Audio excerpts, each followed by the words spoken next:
Hey guys, what is up? Welcome back to Prospect Central 101. My name is Chris Robinson. Today I am joined by, Braden.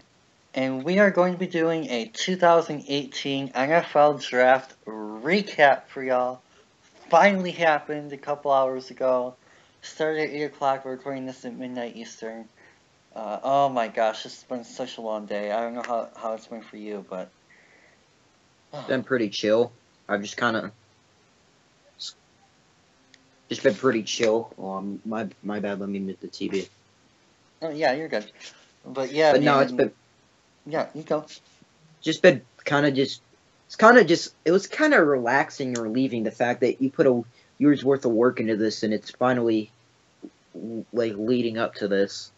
Oh, yeah, And see, for me, I was the opposite. Like, I was still working on rankings and stuff literally until, like, 8 o'clock. uh, so, yeah, first off, let's just talk about our picks real quick, or at least the Broncos pick for you, hmm and how you feel about Bradley Chubb going number 5. I mean, I'm happy. I mean, I don't know how he's gonna fit in our system. Apparently, Joseph is gonna play him at 3-4 outside linebacker, which I don't know how it would work. But yeah, I'm excited. He best pass rusher in the draft. You can't have too many pass rushers. Him and Von Miller is gonna. If you're 3rd and 9 in Denver, will be the worst place to be a quarterback. Place to be for a quarterback. So yeah, I'm very excited.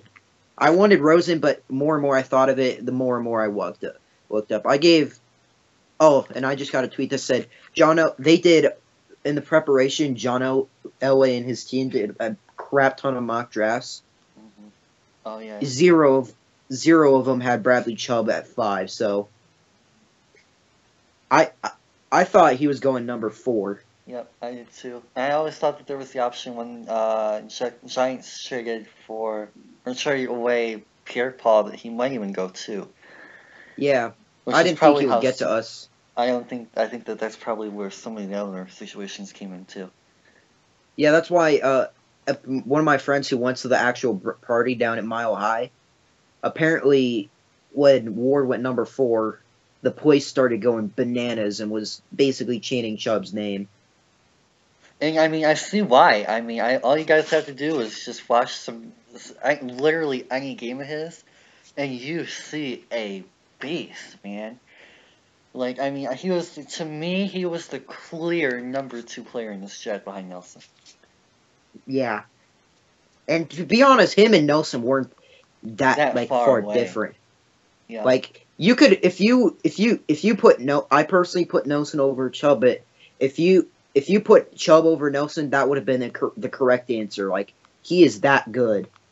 Mhm. So I am certainly excited to have him here in Mile High. Get after the quarterback and help us get back to a Super Bowl. And the other thing I'd like to say too is that you keep talking about how it's all about getting after the quarterback, and with Chubb, it's not just a situational thing either. You're getting a Like 3 down player. He's not a he's gonna be Harold there to Landry. stop the run. Yep, exactly. He's not a He's rotational 3rd down pass rusher like a Harold Landry is. You're getting a run stopper too. or like Shane Ray. Like you're gonna play him at 1st and 10. You're gonna be able to play him 2nd and 2, 3rd and 8, 3rd and 8 inches. Like whatever situation it is, he will be on the field. Yep. So yeah, this is a plus slam dunk 100 plus slam dunk pick by John Elway. Yeah, I have to agree. So, moving on here, you talked about Rosen, and obviously there was a lot of talk going on about the Denver Broncos taking a quarterback. So, we'll start with continuing on the Broncos theme. Is there anyone left on the board at this point that you think John Elway could target on day 2 or day 3 that could come in and back up Case Keenum in the long haul and compete with Lynch for that backup spot? I don't know. I can he? There's a couple. I could see maybe Mike White, Walletta, Yeah. Walletta, but really, I don't think if we take a quarterback, it'll be a day 3. I really don't see us taking a quarterback tomorrow. Interesting. Okay. Unless someone like Walletta falls to 99 or something. Or Your third rounder. Yeah. Yeah, but I don't see us taking a quarterback tomorrow. Interesting. So, going a little bit off of that now. Baker Mayfield 1. Obviously, I know that you're a big Baker guy, had him as QB1. How do you feel about Baker Mayfield actually officially going #1 to Cleveland? John Dorsey saved the Cleveland Browns tonight. He should be applauded. He took a franchise-changing player. He's going to bring it. He's going to lead the He's going to bring an identity, a swagger to his team. He's going to be able to lead the team. And he won't start day one, but he can. So this is a great pick. I would have done the exact same thing if I was in John Dorsey's shoes. Very nice. Jets taking Sam Darnold is pretty interesting. I actually had him #1 in most of my mocks. I changed most people did. I changed it up to Baker a few times in there. I think I had Allen in 1 or 2. But yeah, for the most part for me it was Darnold. And honestly, I think the Jets might be getting the safest of the 5 quarterbacks in this class. Simply because you don't have some of the risks associated with some of the other people off the field, injury-wise, things of that nature. So I wouldn't be surprised if Sam Darnold saves the Jets either. And from that I wouldn't be. And from that the thing is, yep. And Josh McCown is a viable starter, so he doesn't have to go in and start right away. And even Bridgewater, if he clears his medicals in time for camp. Yeah. So if he does, I could see him try and trade him, get something for him. Yeah, I was thinking the same thing when this was all going down too. Like, do the Jets really trade Bridgewater then? That would certainly be very interesting. Yeah. Just quick, bro. It's now 7-0 Vegas. I have to pay respects. Oh, great. Alright, so anyway, next on the list here on the quarterbacks, we have Josh Allen to the Bills at 7. 7 is a very interesting spot. I don't think a lot of people had Tim Bay trading down of all teams, but we'll just, for now at least, focus on the Josh Allen to the Bills aspect of this. I think a lot of us predicted at least that would happen, regardless of the pick number. Yeah, I thought it would happen 2 picks earlier, to be honest. But, Bradley Chubb happened, so, that... Yeah. So, yeah, I'm not a fan of this move. I was adamant in this in the group chat. You give up 2 second-rounders. Basically, last year they traded down. They passed up Watson and Mahomes. So you basically give up 2 seconds. You pass up Mahomes, Watson, Rosen, and you give up 2 seconds to get a guy. And Lamar. So yeah, Allen needs to pan out because I am not a fan of this move at all. Especially considering what Arizona was playing 8D chess with people. So yeah, especially the fact that they didn't give up a single second-round pick. They give up. Yeah, this was this was terrible. This was not a terrible move, but I would say it's definitely not my favorite move. And the Ravens didn't give up technically, they didn't give up a first for Lamar either. Because they technically gave like a second or whatever. They gave up a second. They gave up a future second and a fourth, along with their next pick, which is a second. Okay, well, it's not bad. 2 2s and a 4 for Lamar. That's still pretty. Yeah, Mike. 2 2s and a 4 for your friend. Oh, that's a penalty. Sorry. 2 2s and a 4 for your franchise quarterback. That's a very good deal. So, like when with the Bills, they give up a 1 and 2 2s for a quarterback. Quarterback. So, outside of Baker Mayfield, technically, obviously the Jets one was done a long, long time ago. But 4 of these 5 quarterbacks were traded up for. Does that surprise you at all? Huh?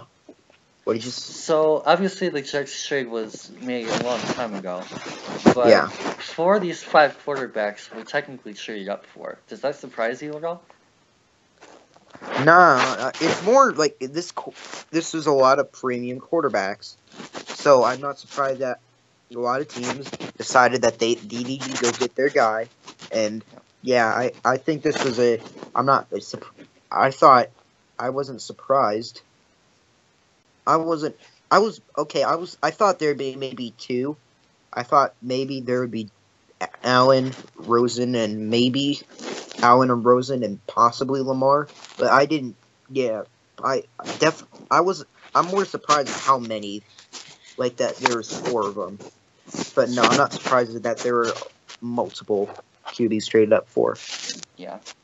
Well, I think what made this draft particularly interesting was some of the other players that went off the board in their spots. But before we get into some of the other guys, we kind of skipped over Lamar and Rosen a little bit. So do you have anything you want to say on those two? Cardinals just put. Cardinals played eight dimensional chess with everyone. Like they absolutely fleeced this. They fleeced this. They gave up. They gave up a third and a fifth. What to trade up to 5 spots when the Bills gave up 2 seconds to jump up 5 spots to take the better quarterback. That is it. I forgot who their GM is, but Steve Wilson, the GM, made an absolute. I think. Yeah, he made They made an absolutely phenomenal move tonight. Yeah, so I think it's going to be real interesting to see what Wilson, his OC, I forget his OC though, are going to do with Rosen there.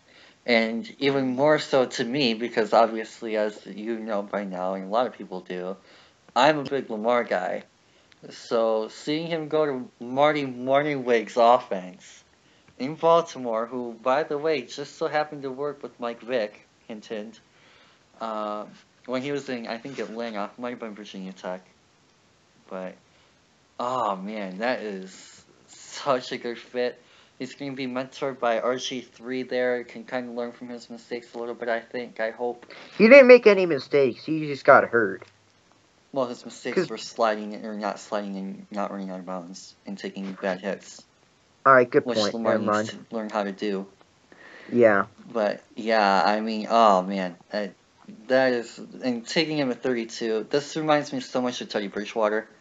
If Lamar can stay healthy, I think he'll be better than Bridgewater ultimately. But I mean, just I'm so happy for him to go to such a great team and a great fit and a great culture and take over that franchise. What a legacy for Ozzie Newsome to leave for the future on Baltimore. Also, LDT admin Drake Holiday busted the nut of the year when they picked Lamar. Yeah, like when I saw the Ravens trade to 32, I was like, "Oh boy, this has got to be Lamar." Yeah, he's been one of those guys with me that's been kind of one of those figureheads of that Lamar train in Lombardi. So I'm sure that he's very, very happy. Obviously, the Lions were never going to take Lamar unless we let go of Stafford for some stupid reason. But anyway, so yeah, any final thoughts on the quarterback class so far, or coming up, or fix, or anything? No, like I think all the guys that were expected to go day one did. I really did. I wasn't surprised with the fact that they all went the first round. Maybe I was surprised by the order. But no, I think every quarterback that should have gone day one. Maybe Allen a little bit, but yeah, definitely the guys who were widely considered first day one quarterbacks went day one. And good word use there with widely, because obviously there is Mason Rudolph here, who some people did have in the first. Well, those people probably have anime profile pics and should not be taken seriously. I mean, to be fair, anime's awesome, but okay.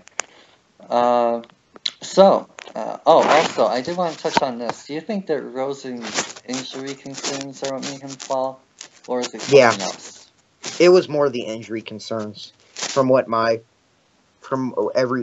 people who have sources say, it was related to the injuries and not him being an absolute dick.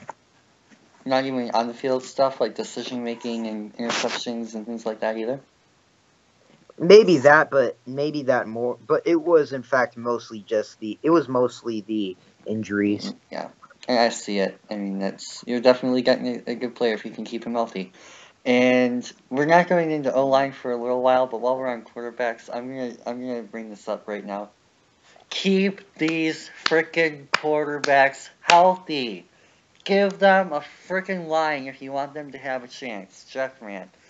But I mean, you cannot invest a top 10 pick for all four of these guys, a top 10 pick in a quarterback and not invest in O line. I think Baker has a pretty decent O line there in Cleveland. And your left tackle. Minus left tackle.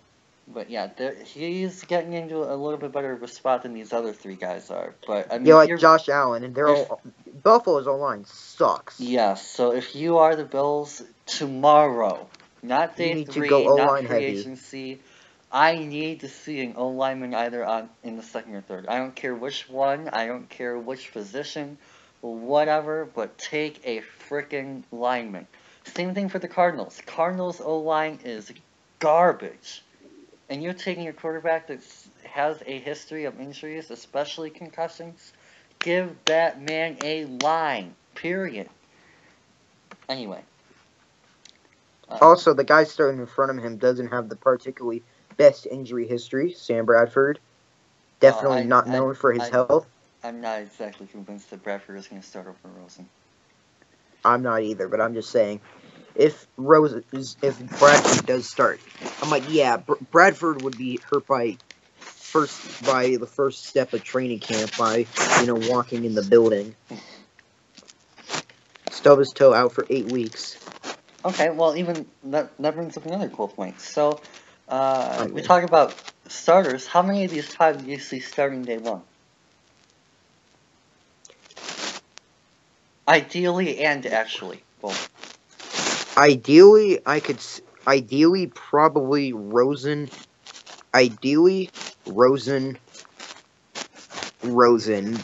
Probably, I'd say Allen and Rosen. So you would say ideally Rosen, but in likelihood probably Rosen and Allen? Yeah, because A.J. McCarron is unproven, and I think that the best way to give your team your rookie experience is by playing him, so fuck it. Just let him play.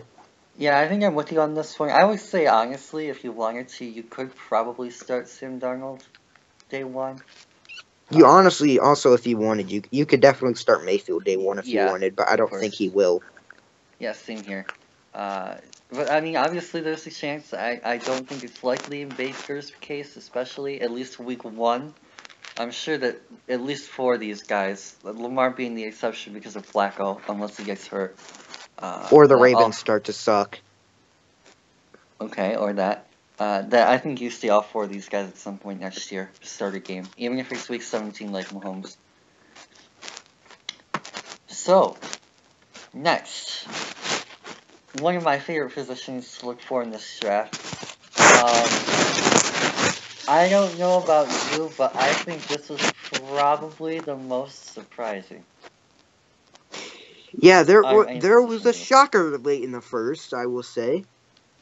I don't think it was as much of a shocker that Geist. Oh, they messed up Michelle round 1 too. Oh, okay. Well, yeah. It might have been because he won 31. And I tried to load this page when it was like 30. So, but yeah, I don't think it was as much of a shocker that Geist told me this, especially with all the talk about like the questions at the combine and this and that and the other thing. But this game right above him. Wow, is all I'm gonna say. Yeah, I saw Rashad Penn. There was a couple other ones, but yeah, there was one that I literally laughed my ass off the second I saw it. But yeah, this one I was kind of like, what the? So you have Will Hernandez, Connor Williams, and probably another people, James Daniels, and a couple other. Yeah. Huh? Yeah, I was seeing the Daniels too. Yeah, Daniel is all available. So now, would you have possibly one of the worst? You have one of the worst offensive lines in the and I can't talk tonight. My apologies. One of the worst offensive lines in the NFL. Thank you. And then, but now they're like, fuck it. Let's just take a running back who's primarily let's take a running back his best skill is Kuma. kick returner. I'm like, it's kind of like taking Cortland Patterson. You don't take a kick returner in the first round. Yeah. I think it'll be. I think what could be interesting about this is where Dante Pettis goes, because I would make the argument that Dante Pettis is a better returner than Punny, at least punt return. So I'm interested to see where Pettis goes. Probably tomorrow, after this. Hell, the way it went, I'm surprised JT Barry didn't go first round. Like, there was some interesting ones. I joked about that in the chat too at the beginning of the day. I was like, after all of these rumors, like, why not just take freaking 32 quarterbacks in the first 32 picks and JT Barrett go number 1? Just because of everything else. But anyway, on to the next. So, outside of Geis, is there really anyone that surprised you that they didn't go in the first? Obviously, Michelle did. He just, not really. I thought Geis, Michelle, and Joan, I guess Rojo a little bit. There's a kind of bit. I guess I'm more surprised Penny went over Rojo, but yeah, the 3 running backs I thought would go round 1 were gonna be Michelle, Geis, and Barkley. Oh, yeah. So mine is Geis not going round 1, and Penny going. I think it was about what I expected. So, we've kind of skipped over him a little bit with all the hustle and bustle with Penny. But where are you at with Saquon number 2? That a little bit high for a running back for you? I know it is for me. Yeah, I wouldn't take a running back top 5 unless it's a generational running back. And call me crazy, but Saquon Barkley is not a generational running back. Dilly. I don't think he's even the best. I don't think he isn't even the best running back these last 3 years. Oh, I wouldn't even put him as the best running back in this class, but okay. To be fair, actually, yeah, he isn't the best running back in this class. No. So let's talk about that for a quick minute here. Well, because I mean, those are the only 2 guys that went, or 3 guys that went anyway. So, do you have any other concerns with Barkley other than him not being a downhill guy? Because, I mean, obviously, for me being a Lions fan, we'll probably get into this when I talk about right now and go on that rant. But, do you think that being a downhill runner is necessary in the NFL nowadays? Do you think that should hurt Barkley as an actual player? Not like as a prospect, but like when he actually plays for the Giants next year, things like that? No, I don't think Barkley is needed to be. I don't think downhill running backs are starting to fade away out of the league. That's why you saw Trent Richardson bust. He was mostly a downhill runner. I don't think that it has anything to do with being a downhill runner. I think it has to do with Trent Richardson just not having vision and just flat out sucking. And playing behind Cleveland's line, which at the time was not near as good as he is now. No. Outside of practice, of course. Who ironically isn't there. If they still had Joe Thomas, that line would be perfect. Mm-hmm. So, okay. I thought you were... No, I'm good. Yeah, I was just... Huh, cool. Alright, so, any other final thoughts on the running back class going into day 2 tomorrow? No. If Geis fell to 40 somehow, I'd not know why. I'd totally be down for the Broncos to take him at 40. That would be sick. I wouldn't be mad if you guys took Rojo either. That would still be a nice steal to me. Yeah. But that's because I'm really high on Rojo. So. But yeah, Geis, yeah, definitely would be a nice player at 40. Yeah, and even from my perspective as a Lions fan, I mean, obviously I don't think it's as big of a need, especially after taking Ragnow. But, I mean, honestly, if we got any of these running backs tomorrow, like a Jones, Geis, Chubb, carry on, a lot of carry on rumors lately to us, by the way. I'm surprised. Kelly, I wish he kind of Slattery, went round Freeman. 1 and he didn't pick up because he's actually top 10 in PUBG. That would have been hilarious. That would have been great. Yeah, he tweeted that for those of you guys who missed that, if you didn't see that Great. Yeah, That's what Braden's that was referencing. funny. I gained a lot of. I like carry on after that. I'm like, that was funny. So, fullbacks. I don't really think we need to touch this yet. No. Tomorrow. Wide receivers. Now, what do you think about Calvin Ridley not being the first receiver off the board? Yeah, that was interesting. There were plenty of chances for. There were plenty of chances for him to be taken. Like you had Baltimore at 16, they traded down. Dallas at 19, they went LVE. Panthers at 24. The Panthers at 24, they want DJ Moore. But yeah, he just started falling and falling. So I'm like, I knew he was gonna go around one. Like some teams either gonna take him or someone's got to trade up. Like, but yeah, DJ. If you're gonna, I don't know, DJ Moore. I like him, but I don't think I'd take Ridley and Gallup over him. So if you're not going to take Ridley, I think I would take Gallup. So I don't know. I don't agree with the decision.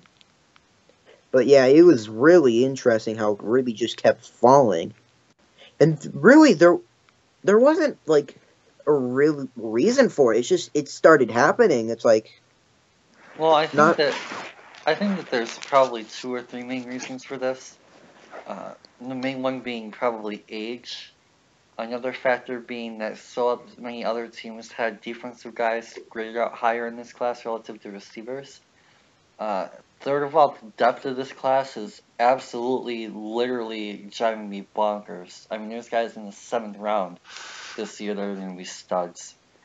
And, I mean, honestly, there were times on tape where Ridley did have occasional issues. Like, he is definitely a elite route runner.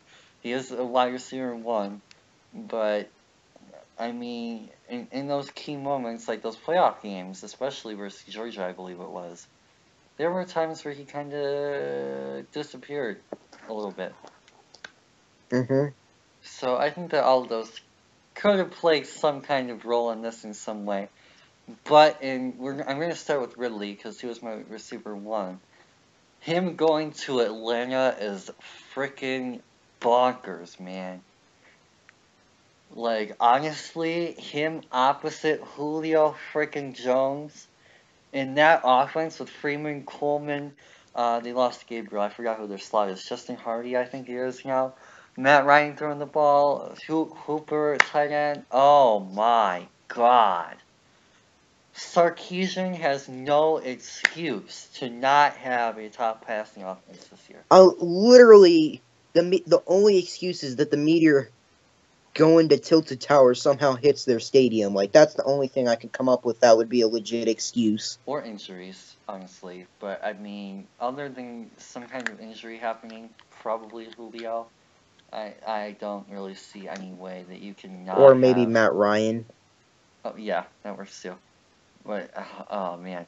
That Falcons, and you know what's crazy is the NFC South, man. Oh my goodness. I mean, you're talking about Drew Brees and Sean Payton in that offense. I mean, that's always a 5K type offense, almost every year. The Panthers took DJ Moore to finally give Cam a weapon. They're looking at more passing offense. And probably taking a corner early tomorrow. And then you've got the Falcons with Ryan, Julio, Ridley, all them. You have the Saints with their pass rush, running attack, and Breeze. It's a pass-heavy division, and getting a guy like Ridley is unbelievable. So,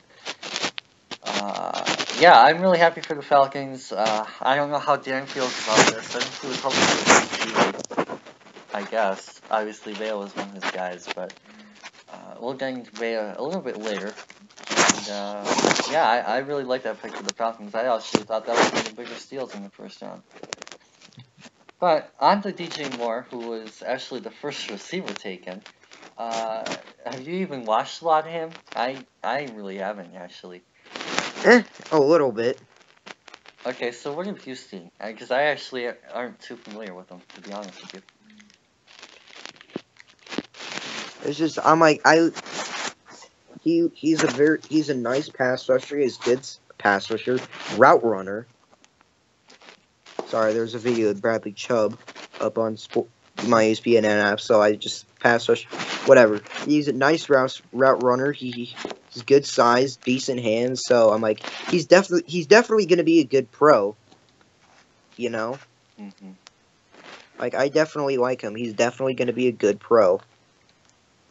Nice. I don't know. I think I would take Calvin Ridley over him personally, but yeah, definitely not the worst pick in the round. There is definitely not even close to being the worst pick in the round.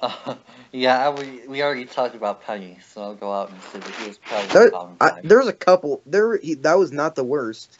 There's That was definitely not the worst, but that was probably bottom 5 for me. Yeah, that was probably bottom 5. So, is there anyone that you were surprised didn't go round 1? We'll start with that. Kind of Sutton a little bit. Like I thought he would go. I thought he would be like. I thought him and I thought it was gonna be him, Ridley, and Moore. Interesting. So I thought Sutton would go. I thought he could go 19 to Dallas because I thought Ridley was gonna be gone, and then Carolina maybe could take him, Moore. But yeah, I definitely think that. I was definitely surprised Sutton didn't go. That's about it. Huh. Is there anyone else that catches your eye on day 2? You've already talked a little bit about Gallup and Sutton, but anyone else on that list? It'll be interesting to see where Kirk and Anthony Miller go. Yeah, I love Anthony Miller. But... Yeah. Oh, is that it? Yeah. Oh, you got? Oh, okay. I thought you were going to talk about Miller and Kirk. So, yeah, another guy, too, is James Washington. Obviously, that Oklahoma State duo, if you want to even add Rudolph in there and call him a trio, Washington, Aitman, and Rudolph. It could be interesting to see how those guys fall tomorrow. Another guy, I already mentioned this earlier, Dante Pettis, special returner. One of the best returners on tape in a long time, I would say, probably since Pat Pete. It could be interesting to see how he falls. And EQ, bigger guy, but man, he wins. He gets the football. So I'm really interested to see where he ends up. I hope that it's not Chicago or Green Bay or Minnesota. So, yeah, is there anyone else, that maybe a super sleeper you think could rise into the second day tomorrow? Nah. Actually? Yeah, no, not really. Interesting. Alrighty, in that case, we'll move on to tight ends, where there's not really a lot to talk about, but, I mean, okay, so I'll start with this question. Do you even have a tight end going in the first round? No. Okay, well, there's no debate there then, because I didn't either. So I'm assuming that you felt like Chris was probably overdrafted? Yeah, I actually I do have him as one of my tied for my top 5 tight end. So oh my goodness. Okay. what?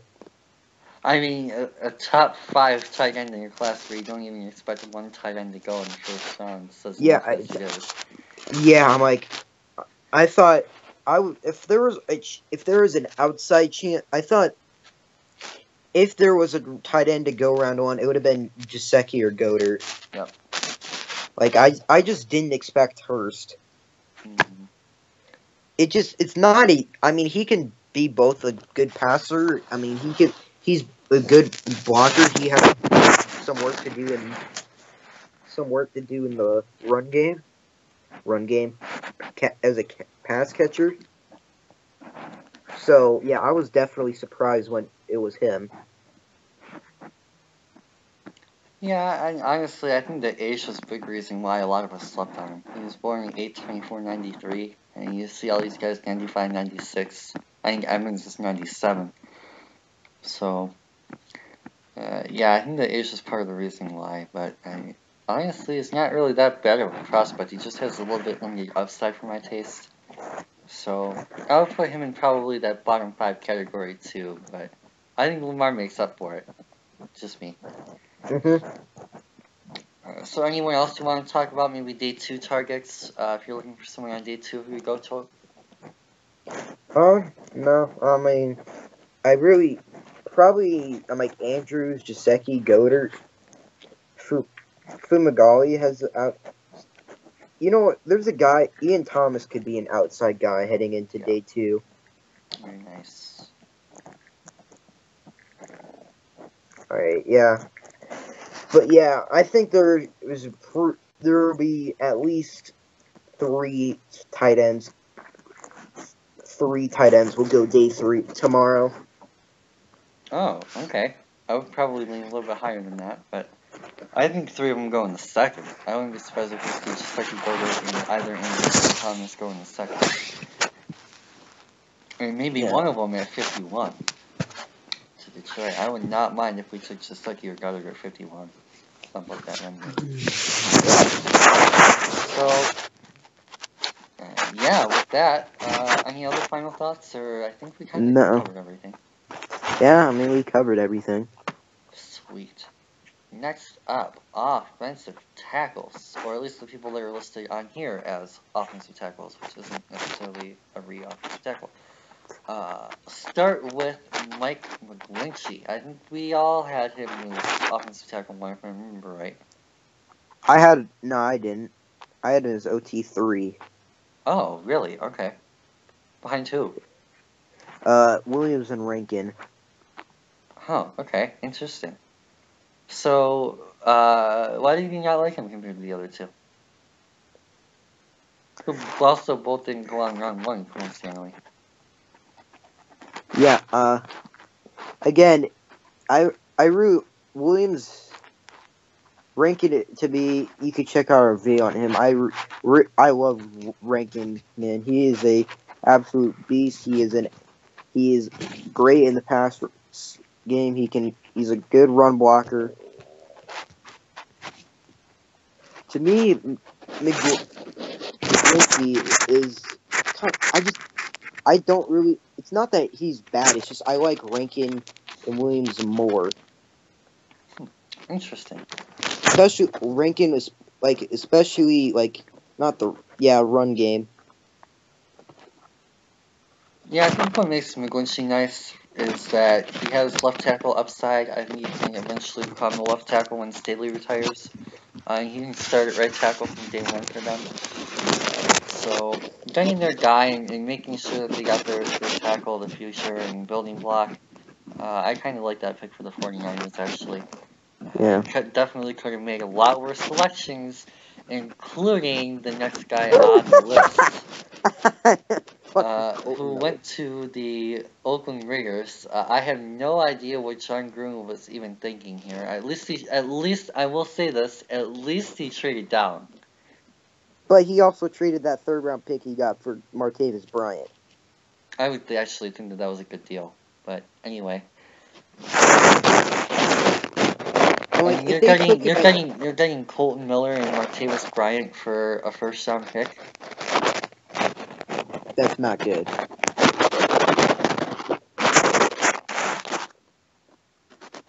Yeah, I'm like, the only thing that absolutely saves this from being possibly the worst pick of the last decade is that they traded down. Like, that's the only thing they had. Colton Miller is the other worst picks. Yeah. Which we'll get to later. Yeah. Colton Miller is absolute trash. Okay. Like, he is athletic and he is outside. That's about it. He is not good. He is not good in the. He is not good as a pass protector. He does not do well in the run game. He's an athletic tackle with upside. I don't know why John Gruden thought he was worthy of a top 15 pick. I sure as hell ain't complaining. But yeah, this was one of the 2 or 3 main awful picks in the 1st round. Mm-hmm. Yeah. So, are you excited to go against Colton Miller next year with your defensive pass rush of Chubb and Von Miller? don't forget about Shaq Barrett and Shane Ray. They can pass rush too. But I mean, But you get the point. yeah, I'm very excited. Yeah, because I'm like twice a year you'll have to go up against Bradley Chubb, Von Miller, Joey Bosa, and Melvin Ingram. Yeah, I'm like, good luck with that shit. and the Chiefs don't have bad pass rushers either. Justin Yeah, they have Houston's Justin not Houston. bad, and D Ford I think is okay. I'm like, Justin Houston is very good. So I wouldn't even sleep on that. That is not a good look for an offensive tackle, especially one that's kind of raw. On the other hand, you have a guy who most project as a guard, I would say, but can play tackle as he showed at Georgia, and probably will do so next year for the Patriots. Replacing their lost star left tackle of Nate Solder, who got the biggest offensive tackle deal in free agency ever, I think. So how do you feel about Isaiah Wynn to the Pats? Because this Garnecchia, I mean, it's a nice pick for them, you know. He's a versatile player, and with the way Belichick likes to move his players around, he'll be a nice fit for him. I think that this was a nice pick. I liked this pick for New England.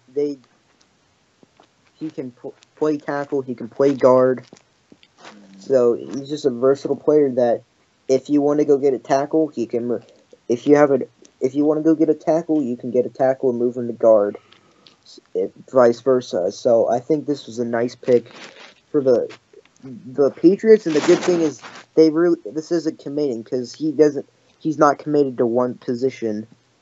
So it also gives him flexibility in the future. True. Although I will say, I don't know how you feel about this, but personally, I think that I started my left tackle, at least in New England's case, day one. I mean, do you have any other suggestions, or? Yeah. Would you agree? Yeah. Oh, okay. Sorry, I didn't hear what you said.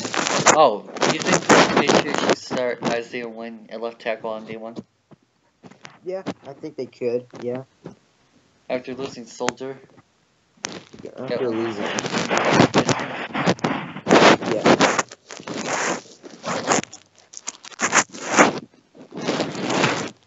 Yeah, he is. I definitely would start day one. Hold on, can you repeat that? It's kind of staticky. Yeah, I definitely would start. I definitely would start. I definitely would start Win day one. Nice. So, anyone else on this list particularly stand out to you that you thought may have gone in the first? Obviously, I think there's one obvious guy here.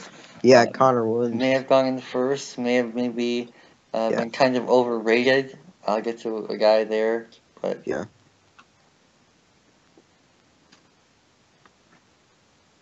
Yeah, no, I expected Connor Williams to go at number 30.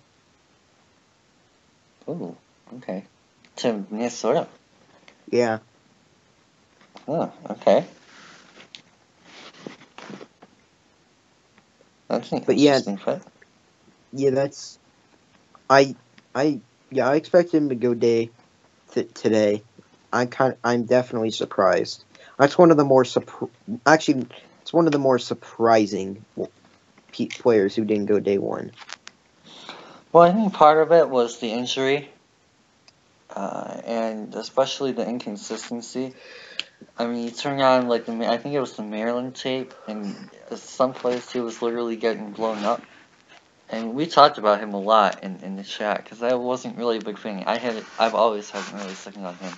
For a little while, I fluctuated with the late first, but I've always kind of preferred him in that early second range. And actually, I would even probably take him as a guard if I could. But yeah, I mean, I can understand why teams would pass on him in the first, especially considering some of the other players that went. On the other hand, I do think he was better than some of the players who did go as well. But I can understand that. Is there anyone sleeper-wise on this list that you would like to mention, bring out for tomorrow for everyone to keep an eye on for their team? Well, Martinez Rankin isn't a sleeper, so I can't go with him. But I really no. All right.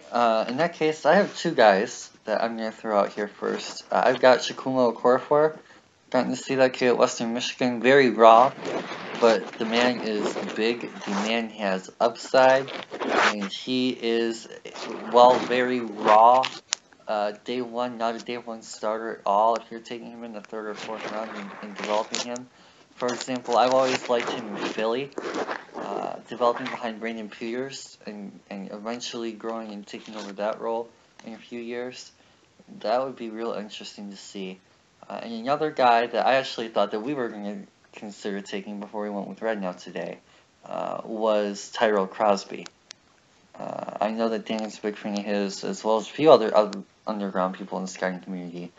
And there's definitely a lot to like about the kid. So if your team is in need of an offensive tackle tomorrow, or even if you want to play Crosby at guard, an offensive guard tomorrow, definitely keep an eye out for Tyrell Crosby, especially in that third round range.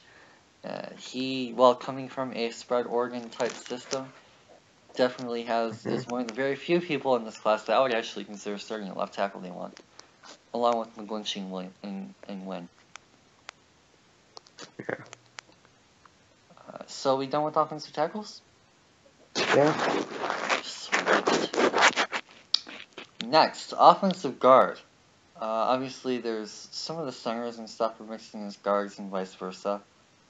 So we'll just cover it as is on the sheet here to keep things simple so I don't have to keep flipping back into pages.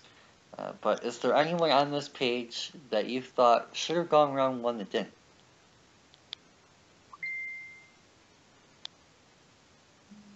Are you there? Yeah. Oh, did you not hear me? No. Oh, okay. Is there someone on that went on day one, or did not go on day one, I mean, on this list that you thought should have? Hernandez. Definitely Will Hernandez should have gone day one.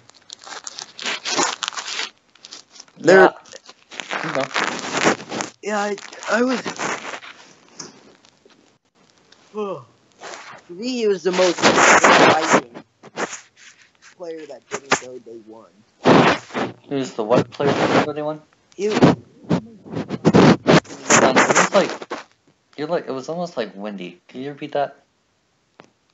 I'm the most surprised that he didn't go day one, more than any player who did.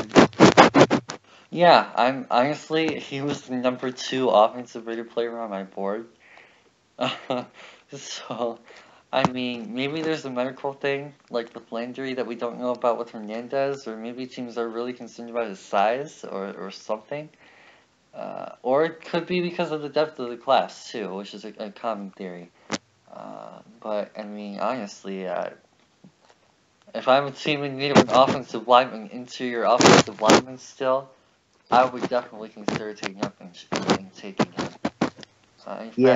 In fact, I would honestly love to see him in Denver.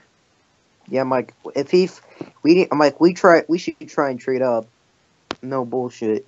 Like, if he gets to 35, we should definitely. I want to trade up. If we get to 35, we should trade up and get him. And honestly, for the longest time, I actually thought that we might consider taking him over right now. But I'll get into that in a minute and why we actually took Frank. First off, before we talk about Nelson, who was the only guy on this list to go, Braden Smith, what do you think about him and what he was able to bring to the table? I like him. First of all, his first name is very good. Yeah, I like him. He could be a nice guard. I like him in the run game. He can push his forward, sets his feet, like, steals not seals the edge, like sets up the block and just sets the people off. He creates holes, damn it. That's so I can put it in English. He's pretty decent. He's a decent pass protector, so I think he can be pretty. I like him. Nice. Yeah, and I agree. I actually had a first round. I should say I not had. I have a first rounder on Ken Smith as well. I do think that he can contribute immediately to a team on that interior line. He did play left or right guard last year. I actually think he's the best right guard in the class. Well, Nelson Hernandez played left, and obviously the centers are listed as centers. So if you need a right guard, especially, I would definitely consider taking him and plug and play type guy. If you need a left guard, I would strongly consider thinking about Hernandez. And finally, have you seen anything about Austin Corbett? Yeah, I like him a lot. I almost put a first round grade on him, but yeah, I like him. Ooh, interesting. All right. Anything in particular that stopped you? I liked how I liked him in the I liked his mobility. I liked him as a pass protector, especially as a run. I really like him as a run blocker. I think at a guard spot he'd be able to kick inside nicely and start day one. Very nice. Yeah, I'm with you on that. In fact, he was another guy. Obviously, I had a lot of guys on my list for the Lions if we didn't take a guard on day one or a center. He was one of them, and he definitely stood out to me amongst those second tier guys after the Hernandez, the Smiths, the Nelsons. In fact, I actually put him in like his own little group, because he was like way above most of these guys to me.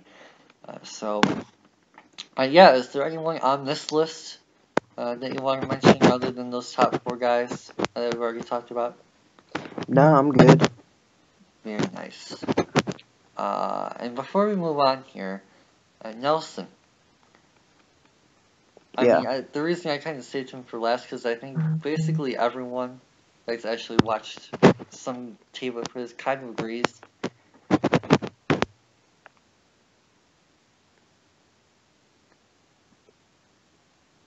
I'm sure that you're the same way.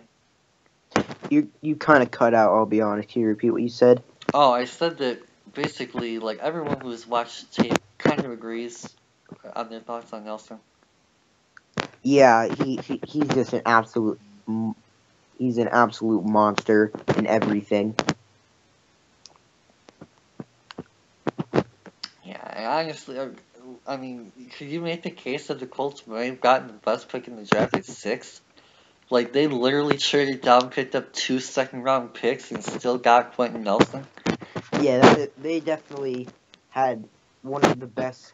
Like, they definitely had one of the best moves. They picked up 2 firsts this year, 2 seconds this year, and a second next year, and still the best player in the draft. That's a fantastic move. That's A+ for Ballard all day long for me. Yeah. If not several pluses added on to that. I am definitely a huge fan. To me, he's the only guy I've given a future Hall of Fame grade to. Chubb was close, but I think the closest that Quentin is in a special category, especially as an offensive lineman. And he's definitely got a very bright future in Indy, protecting, hopefully for them, Andrew Luck, probably Jacoby Brissett earlier on. And we'll see what he can do there in Indianapolis. So, next. First, we're going to talk about some of the guys on this list who haven't gone. We're going to go about this in reverse order so I can save Frank for last. Is there anyone on this list that did not go yet that surprised you? First of all, why is Rankin listed as a center? Apparently, some teams view him as a center for some reason. Oh, alright then, whatever. I'm not really. Daniels? I mean, yeah, had a feeling it would be Rangel and either Price or Daniels. I didn't think both of them would go. So yeah, I'm not since Price went in the round one. Since Price went round one, I didn't expect Daniels to go day one. Nice. Any reason why? Is it like a positional thing, or? I really can't. I honestly, it was just a gut feeling. I really can't give you any logic other than it was just a gut feeling I had. That only 2 centers would go in the first? Yeah. Nice. So, is there anyone else here that kind of catches your eye for tomorrow that you want someone to keep an eye on for their team if they need a stinger still? Well, Or Daniels. Daniels. If you want to guard, the 3 main ones are Corbett, Daniels, and not Daniels, Hernandez and Smith. Well, I mean on this list. They play at center or some of these guys they can play at guard. As in, I would play Rankin as a tackle or Kisenberry as a guard or Clapp as a guard or whatever. Clapp could be from what you've told me, Clapp could be pretty decent, apparently. I think I'm day 2. Pretty easily. I mean I wouldn't for the Lions anymore, but yeah, Rankin can play tackle. Mason Cole may sneak his way to day 2. Sneak? Interesting. Okay. Like round 3. Like later round 3.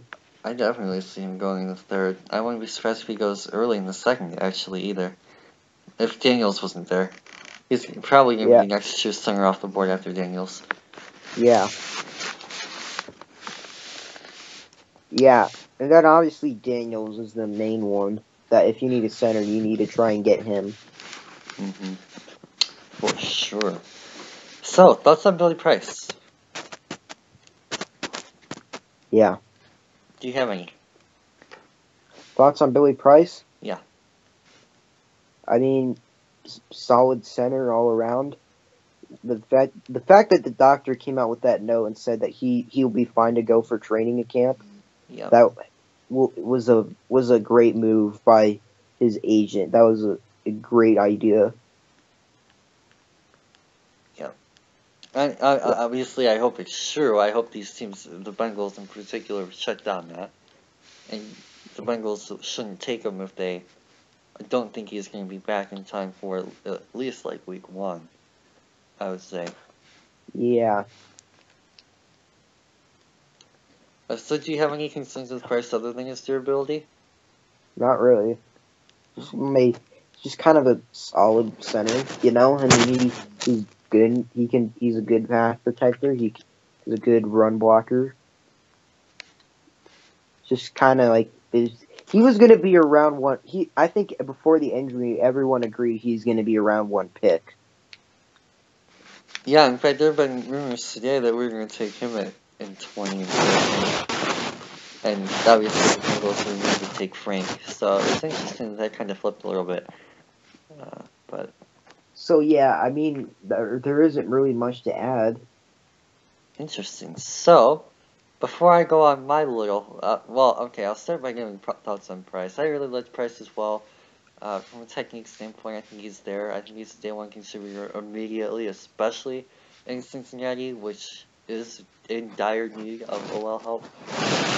And honestly, I do think that he's got a lot of game-changing abilities. I got to see him a lot in the Big Ten as a Michigan guy. And obviously, my buddy Michael Jordan was next to him for the last 2 years-ish, I think. I don't know if he played next to him last year. I think Elfline was the center last year. But, yeah, I've gotten to see a lot of Billy Price watching the Ohio State O-line. I really do like what he can do and bring to the next level. So, really happy for Cincy. Definitely think that they're getting a great offensive lineman. And looking forward to seeing what he can do in that division. So, your thoughts on right now, before I go into my stuff. I'll let you go first, man. I'm good.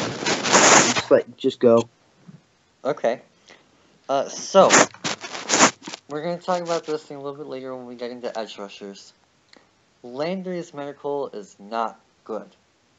He has severe injuries, at least possibly severe injuries, in his back, ankle, and something else. I forgot what it was. Knee. Back, knee, and ankle. If he didn't pass our medicals, we're not taking him at 20. Period. I don't care how good he is. You're not taking a guy that failed your medicals, and for several different reasons, especially at 20. Yeah. Second, people, we tried to trade down. Don't act like Quinn didn't know who the pick was. He said he knew for a few days in the press conference. There was a reason that Quinn was still on the clock with like 3.5 minutes to go. He was not just sitting there waiting for the clock to run down. He was trying to trade down, people. Like, whatever, okay, that's the thing that I don't buy about his press conference. Like, I know that he's coming out and saying, like, oh yeah, we really wanted Braden out, and I'm sure we did. If we kept Torney, he was the guy the whole way through. But honestly, like, all you guys saying, like, oh, we should have traded down, this and that and the other thing. I'm not exactly convinced that there was a good enough offer on the table that would make us pass up on Ragnar. Third, everyone always complains about how we can't run the frickin' football. Right? I mean, that's been the common criticism of the Lions organization since Barry Sanders left like 15 years ago. I've been hearing about it my whole life, how the Lions can't run the football and haven't been able to run the football. Well, we got LeGarrette Blount, we got an actual offensive line coach, and we actually finally got an offensive frickin' line, people. I don't understand how people cannot be ecstatic over actually having a competent offensive line. Like, if I were to ask a majority of Lions fans right now, who is more responsible for the Cowboys' rushing offense between that O-line and Zeke, I just wonder how many Lions fans would say Zeke instead of the O-line. Mm-hmm. And I had stats and stuff too. Alfred Morris had more yards per carry last year than Ezekiel Elliott did, behind the same offensive line. So I'm not exactly... Darren McFadden was second in rushing under that offensive line 1 year. Yeah, it's ridiculous. This may be a little bit of a stretch, especially not knowing about health for all 5 guys. And obviously Ragnar hasn't played a snap yet. But I don't think it's unreasonable to say that the upside of potential, especially healthy, with this group of 5 young men on the offensive line, is not the Cowboys. We have a top 10 caliber, top 15 caliber left tackle in Decker, who's still on rookie deal. We have a top half-ish caliber guard, especially with the offensive line coach in Glasgow, who's also still on a rookie deal. We have a, I would say, upside for Ragnar is probably future Pro Bowler, maybe future All-Pro for Lucky, on a 5-year contract in Ragnar with an offensive line coach. We have TJ Lang, who was a Pro Bowl right guard last year, despite injuries, by the way. And we have Rick Wagner, who graded out, at least by PFF, as a top 5 right tackle in football last year. Like, all of these guys are top 10, top 15 caliber offensive linemen at their spots. Pending right now, of course. I'm very optimistic on it. We'll get into that in a minute. But I'm talking about from an offensive line philosophical point first. I understand that Geis is a flashy pick, right? I mean, the running back spot, we need a running back to run the ball. No, you don't. You need an offensive line to run the football. You can have Saquon Barkley running the football behind our offensive line last year. He does nothing. Absolutely nothing. Granted, our offensive line was hurt last year. But with Rod Prince as the offensive line coach and the injuries, Saquon Barkley, Leonard Fournette, Todd Gurley, Ezekiel Elliott, LaDainian Tomlinson, Emmitt Smith, heck, Barry Sanders don't do anything behind that offensive line last year. It was atrocious. Okay? So, Quinn, being an offensive line investor, as he's proven with the acquisitions of Lang and Wagner and Decker in his first pick in his Lions career, and the development of Glasgow and Dahl and everyone, and now with Radnow, and Patricia, who started as an offensive line coach, by the way, in New England, was an offensive lineman in high school and college, and has vast experience working with Dante Scarnecchia, who is one of the best, if not the best, offensive line coaches of all time in football, by the way, who also liked Radnow, on another note. Both agreed after watching the tape last year that we need offensive linemen, and they took one of, if not the best, interior offensive linemen in class. Finally, now that we've gone through all the Lions and all of that offensive line stuff, let's talk a little bit about Radnow and what he can do. First off, if you're a Lions fan and you're still not convinced and still don't like Radnow after that whole spiel, watch this dude frickin' versus Alabama. Oh, for some reason I don't see it on here. It's on YouTube. Go on YouTube and look it up. If not, I'll probably have it in your video at some point very, very soon. The dude is a freaking... All of you guys who want Duran Payne, I know there's a lot of you guys out there, alright? Everyone, it seems like on my Twitter feed, even a lot of you guys on Facebook want Duran Payne. For some reason, I'm not a fan. Watch what Frank Radnow did against Duran Payne versus Alabama back-to-back years, people. 16 and 17. He dominated him. Absolutely shut him down, blew him off the line, destroyed the crap out of him. Unbelievable. Some of the best people I've seen out of anyone in this class, any position. Amazing. So much fun to watch. It's not Quentin Nelson. I think Quentin Nelson dominated a lot more, and a lot more consistency, and he has a little bit more of a mean streak, whereas Radnow's a little bit more athletic. Nelson, you're getting more power guy. Radnow, you're getting more of an athlete. But, I mean, even to be in the same conversation, oh my goodness. Getting him at 20 is probably my third favorite Lions pick in the last 15 years, behind Decker and well, okay, fourth if you include Calvin. Since Calvin Johnson, I'll put it this way. Since the Calvin Johnson pick, he's my third favorite draft pick behind Decker and Stafford. I love this kid. I'm so excited to see what he can do with Patricia and Davidson next year, and we finally have a frickin' long-term center that we can count on to protect Matthew Stafford in this division. We're playing... Okay, and another thing. Oh, before I even get started on that, look at our schedule next year, people. Do you not see the LA Rams?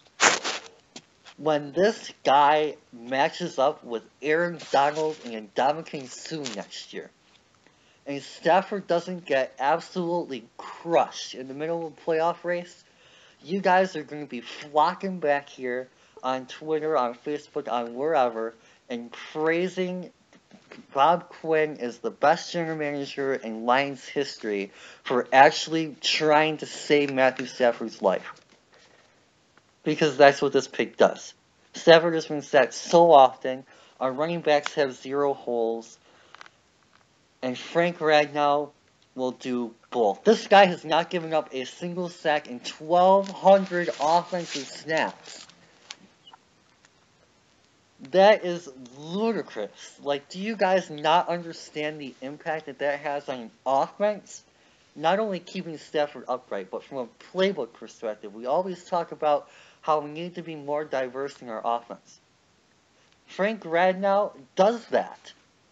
Giving Stafford more protection, more time to throw the ball, allows for longer developing routes. And longer developing routes allows for more diversity in play calling.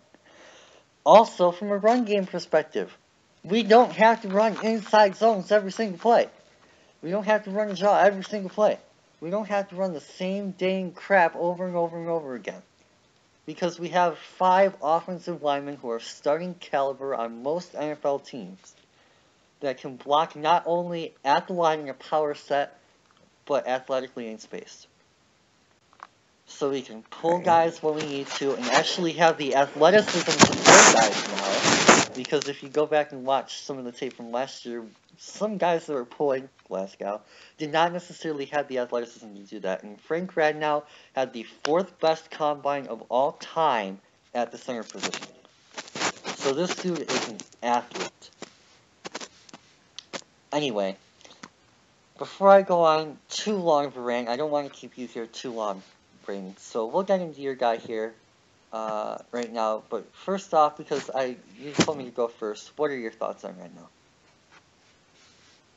I mean, you kind of summed it up. You know, he's the dominant pass protector. He isn't. I didn't realize it was that many sacks, but yeah, he's a very dominant pass rusher. He'll allow you to run inside zone when you want to. But yeah, I think it's a very smart pick. It'll protect Stafford, and it's just it's not the flashy pick, but it's the smart pick that works. That works. Yep. And from the very beginning of this offseason, when Quinn announced he was firing Caldwell, his first priority, he said this, is keep Matthew Stafford upright. And I think that this pick proves that, and it sets in stone the plan for the rest of the offense. Our offensive line last year was one of the worst in Football Outsiders history. I don't know how long they've been covering this stuff. I think it's 10 years or so. I think it's somewhere like around 08. And we averaged less than a half a yard of open lane of blocking. That is terrible. Backs. Yes. I think Amir Abdullah in particular, when he ran, got literally a quarter of a yard of blocking of open space. That is now, of course, again, part of that is injuries. We had injuries decimate us last year. Part of that is coaching and scheme. Ron Prince was the worst offensive line coach in history. But part of that was also talent, right? I mean, we just needed some work all across the board, and Radnow does that. Period. So, in case you guys can't tell, I am very, very, very happy with this pick. I will continue to be happy with this pick until it's spring training, and nothing is going to change my mind. So, with that, actually, defensive line is first. They have Bradley Chubb listed as an edge, so not quite on Chubb yet. But defensive lineman. So, first off, any thoughts on these 3 guys here that you want to talk about? Probably go in order, so they had them paying the Brian. I mean, Vita Vea was an interesting pick. I thought they were gonna go Derwin when. Same. I mean, they do need a nose tackle, because McCoy he doesn't play nose tackle. Well, they're running 4-3. Yeah, that but yeah, it provides McCoy at 3 and Vea at 1. Yeah, he provides him a nice, interior run stuffer. He's not the worst. He's not the worst player in this class. Set pass. He has no moves, but with sheer power, he can get to the quarterback every so often. Pocket claps. Yeah, but yeah, he'll add a. I personally would have taken Derwin at this pick. But I think he can slide into this pick nicely, into the defense nicely. So, yeah. Well, first let me stop you there. The Buccaneers pass rush last year was trash. I think they were 31st in pass rush. The only one worse was Detroit. Something strange like that. But their pass rush last year was abysmal. So what do? They go out and add Jason Pierre-Paul and Vita Vea. I don't think they're done. I mean, they might have added another end opposite JPP. But that defensive line now has Pierre-Paul, Vea, and McCoy. If you're an NFC South quarterback, I'm a little bit more scared of playing Tampa Bay next year. Yeah. I'm yeah, it would not be the best thing to go through. Sorry, I'm kind of tired right now. Oh, no, I don't blame you. It's 1:30 here, especially after such a long day. But yeah, okay, so I'm done with my thoughts on it. But yeah, if you want to move on to Pain. Yeah. Yeah. Oh, am I supposed to go first? My Yeah. fault. I mean, he's average. I mean, Okay. it's like he he's just it's like he's inconsistent. He shows some flashes, but a lot of the time he just doesn't. He doesn't flash it every on occasion, and that's not really his main problem. It's just like he's just average. If that makes sense. I mean, to me, average is even an overstatement. Obviously, as you can probably get from some of my Red Now rant, I'm not a big Pain fan at all. No. In fact, I actually would not take him until the third. I said that I would consider him at 51, and even then probably not take him. So for him to be gone by 20 made me very, very happy. Especially now that I know that we got Red Now. I am absolutely thrilled that we didn't end up with Pain. But I mean, to me, what he is he is a pure nose tackle who only is a run stopper. He is a run stopping nose tackle, and that's it. Yeah. And even then, he is a average, at best, run stopping nose tackle. He has, to me, outside of maybe, debatably, the Georgia game, very minimal, if any, pass rush. And he does not really get off blocks well to me.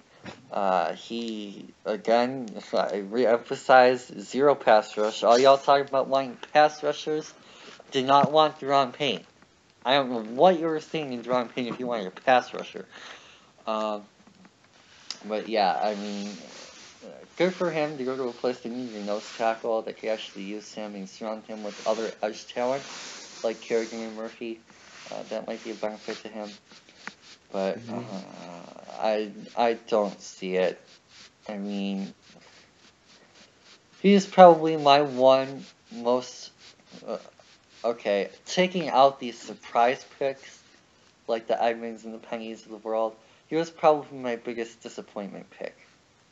I feel the worst with Redskins fans out of any of the other teams, simply because I had other guys that went either way after him or him not yet gone, way before Payne, including the next guy on the list, Tyrion Bryan. So what do you think about him? I mean, this was weird. I like him as a player, but it's just like Jacksonville really doesn't need him. Like their defensive line is already stacked, so I really don't. It doesn't make a lot of sense. Like Zayd's a very good player. He's athletic. He can probably he's one of the best pass rushing defensive tackles in the class. He's nice, he's a nice athletic defensive tackle, but I don't know if that's what Jacksonville needs, Okay, so what do you think Jacksonville does? They don't really need much, but they Exactly. maybe could have used a corner. Oh, okay. Interesting. Go alongside Jalen Ramsey. AJ Boye? Shit. They could use a nickel, I think. Yeah, like I see what you mean. they could use the nickel, or if they want, maybe move Boye to the nickel. I'm not sure. That wouldn't work. Yeah. I'm like maybe use it. I feel like corner would have been a better. It just they really don't need a lot, Which is why I think they went with Brian. And the one thing that Brian can do for you is be a rotational guy, right? So he can learn and develop behind Willie Jackson, Avery Jones, and when Jackson decides to move on from Jacksonville or Campbell or whoever, he can kind of take over that spot. He can give you the opportunity to run versatile fronts, which is something that I think Todd Walsh is going to start exploring this year for Jacksonville, is running a little bit more of a versatile front to help get the dynamic pressure across the board. And honestly, health, depth. I mean, defensive tackle is the one position in the NFL I think that is most reliant. Outside, okay, with running back being the exception, that is most reliant on rotation. Defensive tackle is the spot where seem to get tired the most often, seem to get rotated out the most often for situational use. Like even Vita Vea, who was the top 12 pick in this class, is a rotational type guy, probably. I would say every round, but it seems like a lot of NFL teams see him as a two-down player. Deron Payne, to me, is at best a two-down player. I don't even think he becomes that at his best. I think he's a rotational guy, depth guy, but I think you get the point. And I think that Brian adds that for them, that depth, that rotational aspect, and that development. That he's a little bit more raw as a prospect with his technique. He got into football a little bit late, and I think that he'd be a great fit for him. Not only that, but he gets to stay in Florida too. So it's not much of an adjustment personally for him either. So, well, it probably would have been better for him. I'm sure he probably would like to start and get a little bit more snaps day one. Development-wise, you could not ask for a better spot for him being behind those defensive linemen, being in that type of atmosphere where defensive line is loved and praised and accepted and taught very, very well. I'm sure that Wash and the D-line coach are going to groom him into a beast. And however he ends up going from there, whether it be rotational, whether it be long-term starter, whether it be living in free agency and going somewhere else and dominating for some other team, Jacksonville is a good start for his first 5 years in the career. Yeah. So, with that said, anyone not taking in the first round that surprised you? Let's start with that.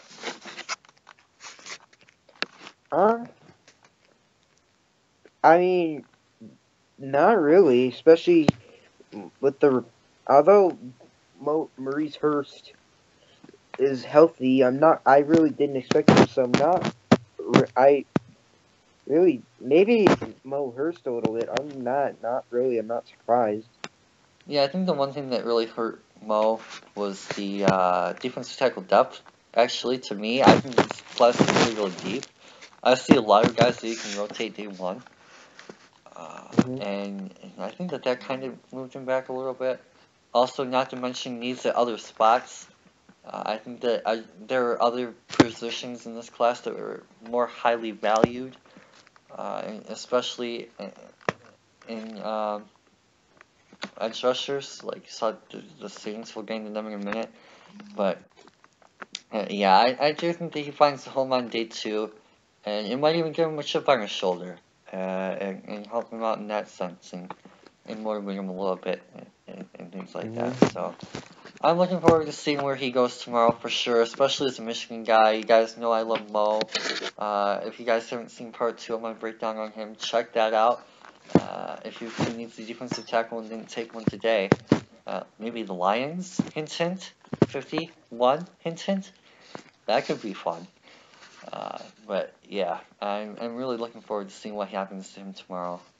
I hope the best for him. He was great for us all 5 years. Better than leader last year for sure. I really wish him the best tomorrow, wherever he ends up. Other than that though, Harrison Phillips, oh man, I like this guy as a nose tackle more than Payne. Because he at least pushes the pocket, he at least anchors well. He at least has a solid base to him. He really, really dominated the pack, which to me is a more run-heavy area, a little bit more diverse offenses as well. I really like to see him do that. So yeah, I really like to see what Phillips can do.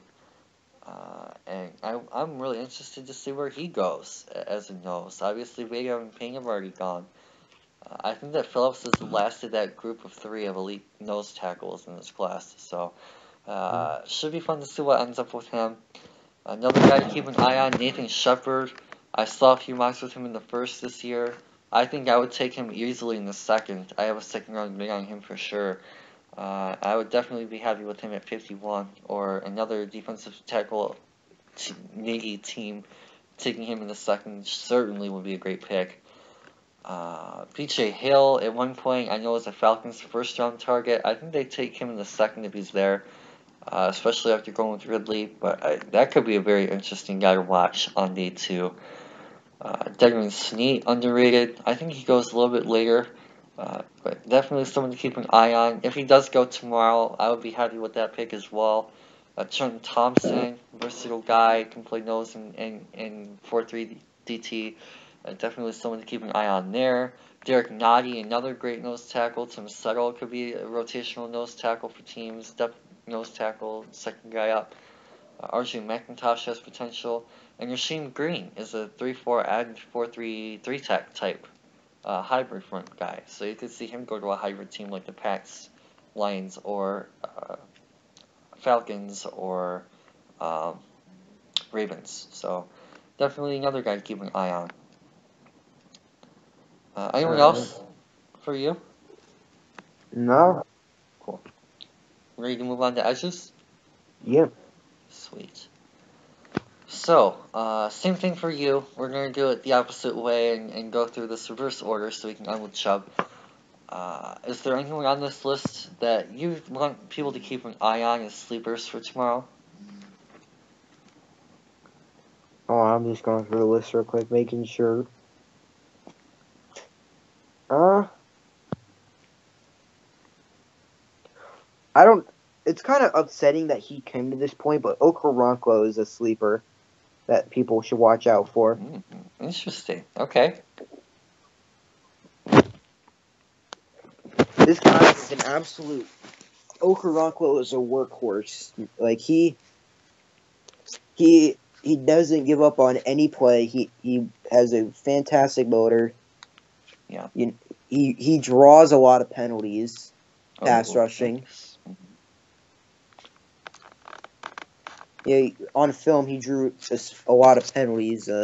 He had some nice pass. He had really really good bend, and he had some nice pass. Showed some flashes of pass rushing moves. So, if someone could find, if he can somehow slip his way into the third, that'd be a big steal for that team. Oh, third for sure. Yeah, I would like him at 51 tomorrow if he's there. He's one of the guys on my list there, actually. Anyone else that catches your eye? Maybe a little bit farther down the list? Like who's gonna go day 2? Yeah.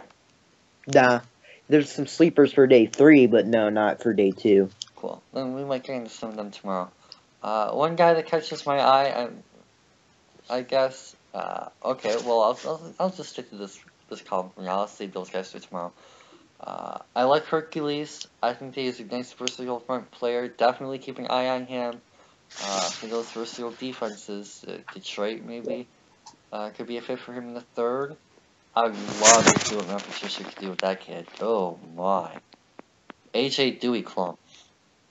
I like how you call them kids, but a lot of the players are older than you. Well, I mean, yeah, but they're only still like 19, 20, 21. I'm almost 20. I'm going on 20 in December. Yeah, I was just kind of a joke. It's like, yeah, it's like a lot of these call them kids, but a lot of them are older than you. Well, I mean, even relative to NFL, I mean, I still call NFL players kids if they're young. I mean, I still think of Marshawn Lattimore as a kid because he's so young relative to the other players in the league. Anyway, back to the point. Uchenna Nwosu. I actually have a first rounder on this kid. He is a stud. I want him at 51 if he's there. Another guy. You're going to hear this a lot from me throughout this area. Definitely someone who I really, really like. His USC tape, I think it was the Ohio State game. There were 1 or 2 games I watched of his that really, really impressed me. I think the Ohio State, what bowl was that? It wasn't the Rose. Was it the Rose Bowl? Wait, what bowl? Ohio State USC. Cotton. Okay, Cotton Bowl tape. Yeah, I mean that was some real good stuff. Chad Thomas, I know a lot of people like versatile kid out of Miami. Kamogo Toure, sleeper stud. basically Oberon, Obo Ogo Light. If you missed out on Obo Ogo, Sam Hubbard. Oh man, you guys know how much I love Sam Hubbard. I thought he was an option at 20. Definitely someone I would love at 51. If we could come out of this draft with Sam Hubbard and Frank Ragnow, that's an easy A+ for me. So yeah, definitely a guy that I'm a huge fan of for sure. And Josh Sweat, I know a lot of people like. I know Carson in particular is a fan of his. Jordan Armstrong, another guy that some people seem to like. I'm a little bit lower on him. I don't see him as much of a threat as a guy like Hubbard or Oko, but he's definitely an interesting option for a team that needs an edge. Jeff Holland, again, a lot of people I talked to from Carolina and Panthers chat seem to like him, so he could be an interesting guy to watch out for on day 2. Ejiofor, with injury concerns, might fall a little bit farther than he should. Maybe the 3rd round, but I mean, he's probably borderline top 5 edge in this class, I would say. Definitely a little bit more polished as well. So if you're looking for someone to contribute early, even if he might not be recovered or whatever, I don't know where he's at in his recovery, but he could definitely be someone interesting to watch out for. And then the guys that I've skipped on purpose, Arden Key, a very interesting prospect. If you told a lot of people at this time last year that Arden Key was not going to be a first-round talent, they probably would have laughed at you. This man was a physical machine as a sophomore. Just dominant player when he's on. The problem is that his motor is inconsistent, he has some character concerns out there, and medicals are not that great. So, taking your chances, which is definitely the biggest reason why he fell. A combination of all those 3 things especially make him even a possibility for the 3rd, despite his actual physical talent when healthy. But yeah, if you can get him on, he's a first-round edge.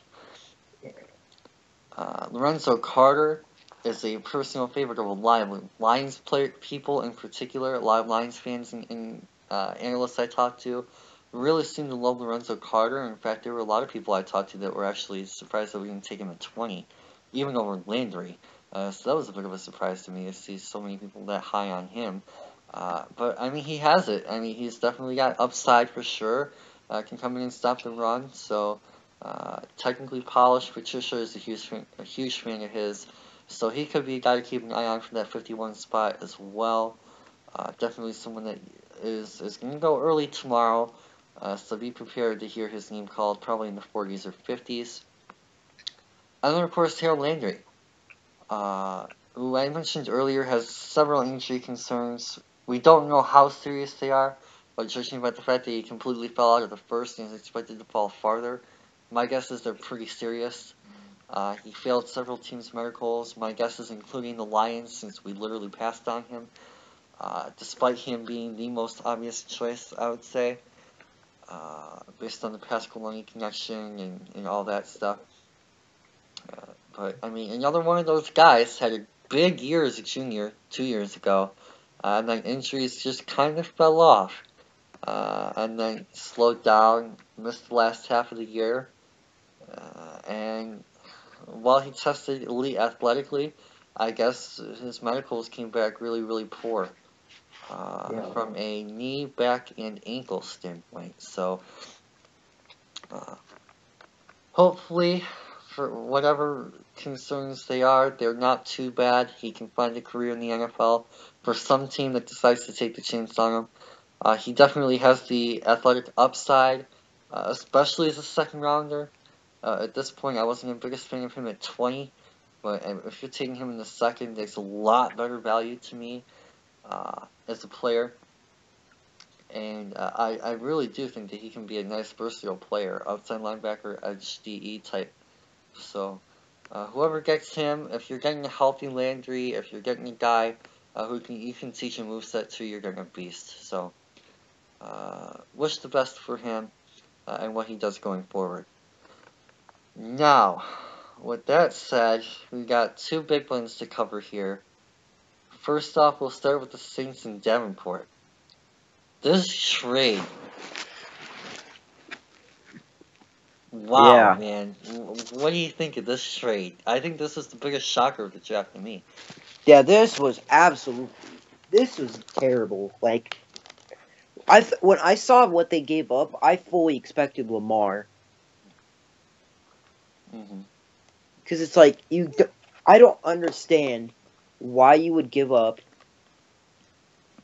a future first round pick for a guy who's not even the best edge on the board. Well, I mean, he was probably the best edge on the board, according to some people. But Langley's miracles being considered. Yeah, it's like, I don't understand why you do this. If you want an edge, pick Hubbard or Lorenzo Carter. Yeah. You know? I don't understand. Who are they afraid of taking Davenport that they needed him to give up so bad? They need to give up a future first. It just doesn't make sense. Well, who went 15? Huh? Who went 15? Colton Miller? Maybe Colton the Miller. Raiders? I don't think the Raiders necessarily need an edge, though, do they? I mean, maybe someone to go alongside of a defensive end to go alongside Khalil Mack. So yeah, it could be to jump them. But yeah, I'm not a fan of this trade at all for the Saints. 16. 16 was the Bills. Oh, the Bills traded up again, though. The Ravens. Yeah. Did the Ravens? No, the Ravens don't need an edge. 17.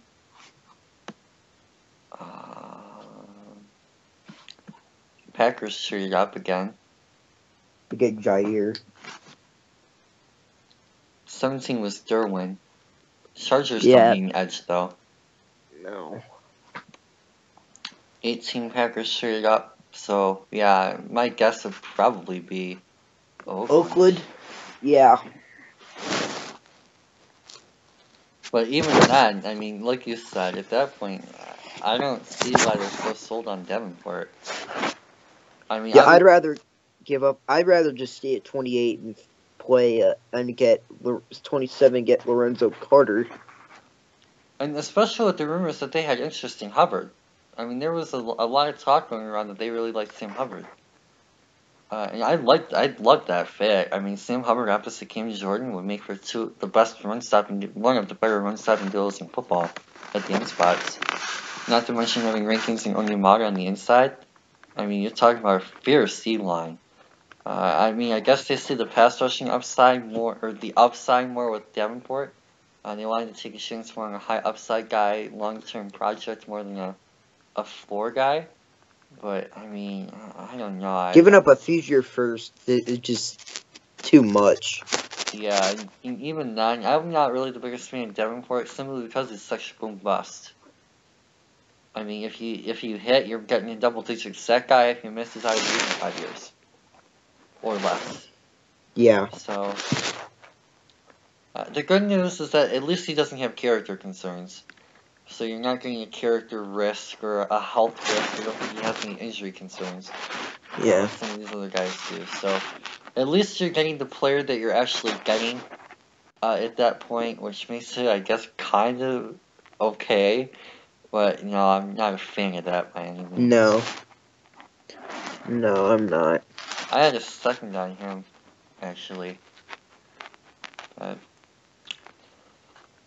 And finally, we got Chubb. So I'm actually going to go first on this one again, so you can end with your thoughts. But I mean, we kind of already talked about this at the top of the show. Chubb, elite run stopper and pass rusher, can do both at a very high level. Don't see the best fit in the 3-4, but I mean, with that kind of talent, you find a way to make it work. Maybe ask him to drop a little bit of weight. He's at 270. Maybe ask him to try and drop down to 255. I mean, can the guy lose 15 pounds in the offseason? Maybe. So, I don't know. I think it would be more likely they would do the opposite and ask him to put on about 10 pounds in their strength program and put him at 3-4 end. I don't know who you guys' ends are.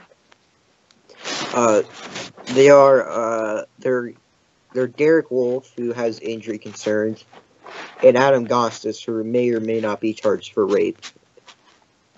Okay. Upgrade over Gostis then, at that point, I would say. Yeah. And yeah, that makes a little more sense, I would say, to me, than putting him at linebacker. I don't know. Yeah, Especially I don't know considering about. I don't know about a 280-pound, 275-pound offensive or outside linebacker. So it's I like mean, since we either have him lose 10 to 15 pounds or have him gain 10 to 15 pounds. and my thing with that is, like, yeah, you can probably lose 10 to 15, but you're talking about going into an NFL conditioning program where a lot of guys do put on weight because of the Yeah. upgrade conditioning. So you're expecting a guy to lose weight while increasing his strength workout? I'm not sure that's going to happen. Especially for a guy like Chubb, who you know is going to want to go all out and improve in every way he can. So I'm not sure about playing him at line. I mean, unless you really want like a 275-pound outside linebacker, but that's personally not my taste. So we'll see how that ends up. But yeah, I mean, from a talent standpoint, you can't deny it. Top 2, top 3 maybe talent in this class. And I'm sure that everyone in Denver, especially Broncos fans like yourself, should be and are very pleased with the selection. Yeah. Your turn. Alright, so. Oh shit, you kind of stole everything I was going to say. But nah, I'm excited to have him here. He's going to be great with Von Miller. If it was possible, I'd put him at 3-4 defensive end and put him on the same side as Von Miller. So you can't, so, because the issue is Von Miller gets double teamed. You can't have him double teamed when you have Bradley Chubb. Yeah, because then you're expecting the center to come over and, oh, man. Yeah, and then you would allow Petco, Harris, oh god, I'm about to get a cramp. Okay, false alarm, we're good. But yeah, I'd have him get 3-4 defensive end and put him on the same side as Von Miller, because you can't move the center over and you can't double team one of them, because you're not going to leave Bradley Chubb, or because Bradley Chubb or Von Miller, unblocked. So I think I'd have him gain about 10 pounds, move him 3-4 defensive end, and put him on the same side as Von Miller, because that would just be fun. That would just wreck shit up. Madden for days. Yeah. Madden for days, my man. Yeah. Broncos are going to be a fun team to play with in Madden next year. Mm-hmm. Assuming that Case Keenum is competent. But anyway. Yeah, it's like we don't need Case Keenum to be Peyton Manning in his prime. We just need him to be competent. Yeah. Because I'm like, we're not getting Case Keenum to be elite. We're getting him to be just guy to show the ship. Hopefully to be steady enough while our defense is still good enough.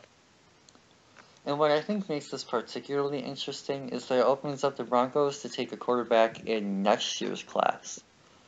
With Keenum on last year of his deal at that point. Yeah. Maybe a little bit more talent on the defense. Maybe a little bit more of an O-line.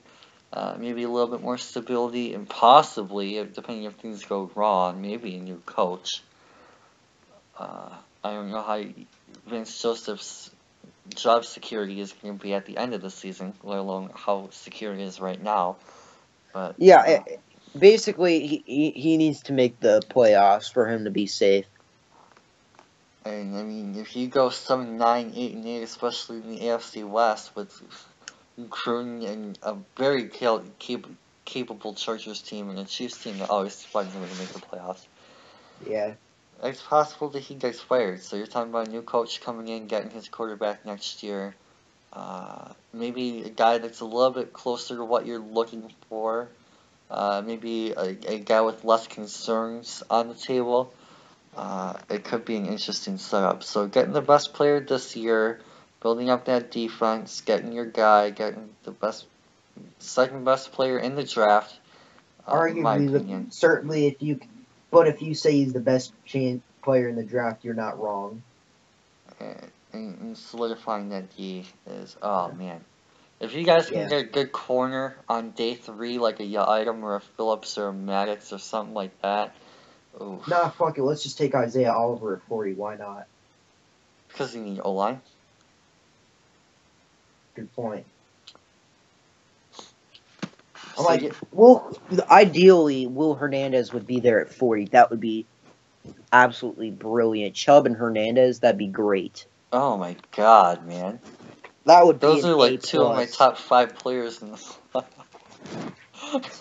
To be honest, if I was Elway, I'd try and trade up to 40 to 33. I'd try and trade up to 33. Apparently the Broncos at one point were trying to trade up to the back end of the first. Yeah. Obviously the Raiders or the Ravens, I mean, traded up for Lamar. But I don't know who would have picked though. what? Would we have picked I don't know if we would have picked Lamar though. No, I'm I don't saying that think the so. Ravens traded up for Lamar instead. Yeah. I mean, I was just You saying, would have I picked don't know. Hernandez or Yeah. a center like Daniels or something. Or whoever. Yeah, no. Yeah, if we can get a cornerback like third round. Or fourth in this class. Yeah, Shoot, that'd you're be still great. getting a CB1 in the fourth. Anyway, so yeah, any other final thoughts on this? Chubb, particular, Davenport? No, I'm good. Cool. So LBs we go?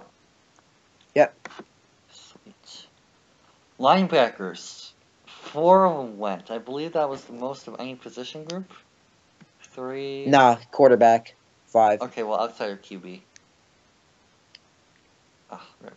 3, 3, 4, 2, 3, 2. Oh, 3. Even if you include Nelson, 3. 3 if you include Win. 1, 2, 5. So yeah, most of any position group other than quarterback here. Do you think, we'll start with this philosophical question before we get into the specifics. Do you believe that this proves that the value of the linebacker position in football is not dead yet?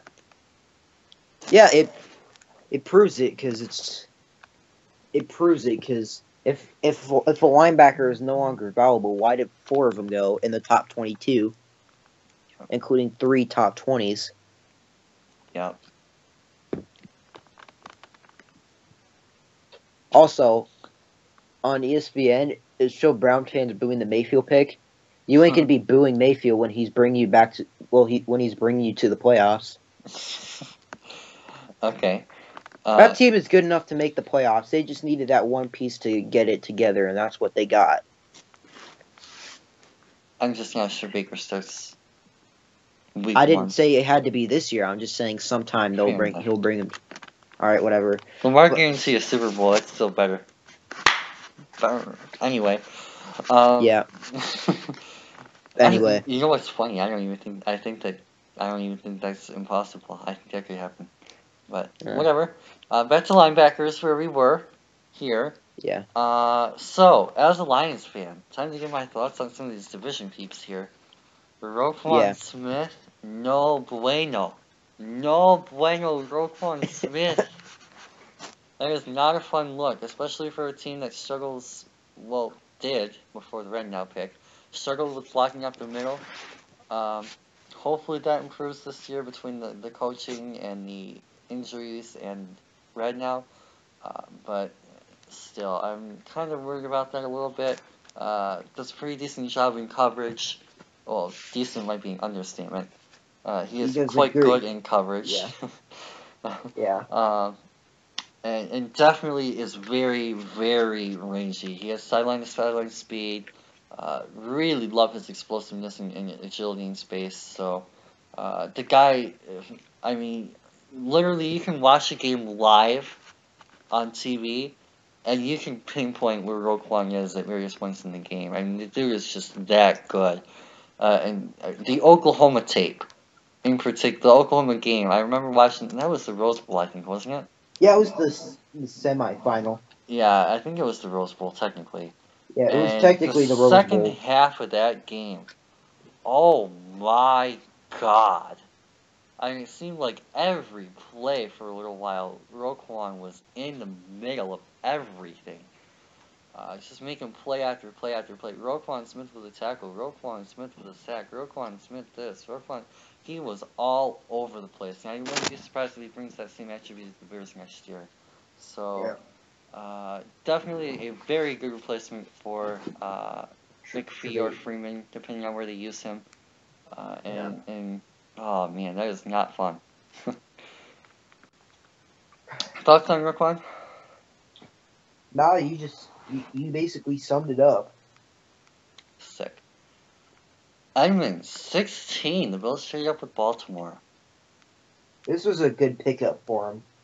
You know, outside linebacker. I think he'd be best suited as a 3-4 outside linebacker. Yeah. I mean 4-3 outside linebacker. Excuse me. Mm-hmm. Yeah. Our Edmonds, it's like I like. If you haven't seen our video on Edmonds, Bills fan, go check him out. See what your new player is looking like. So yeah, it's like I like him. You know I like him. You know he has good coverage. He has sound tackling. Hold on. There was one thing. It was Athleticism? not a good. Yeah, athleticism. Thank you. But it's like he's a very solid player, and at 16, it was a good pickup for him.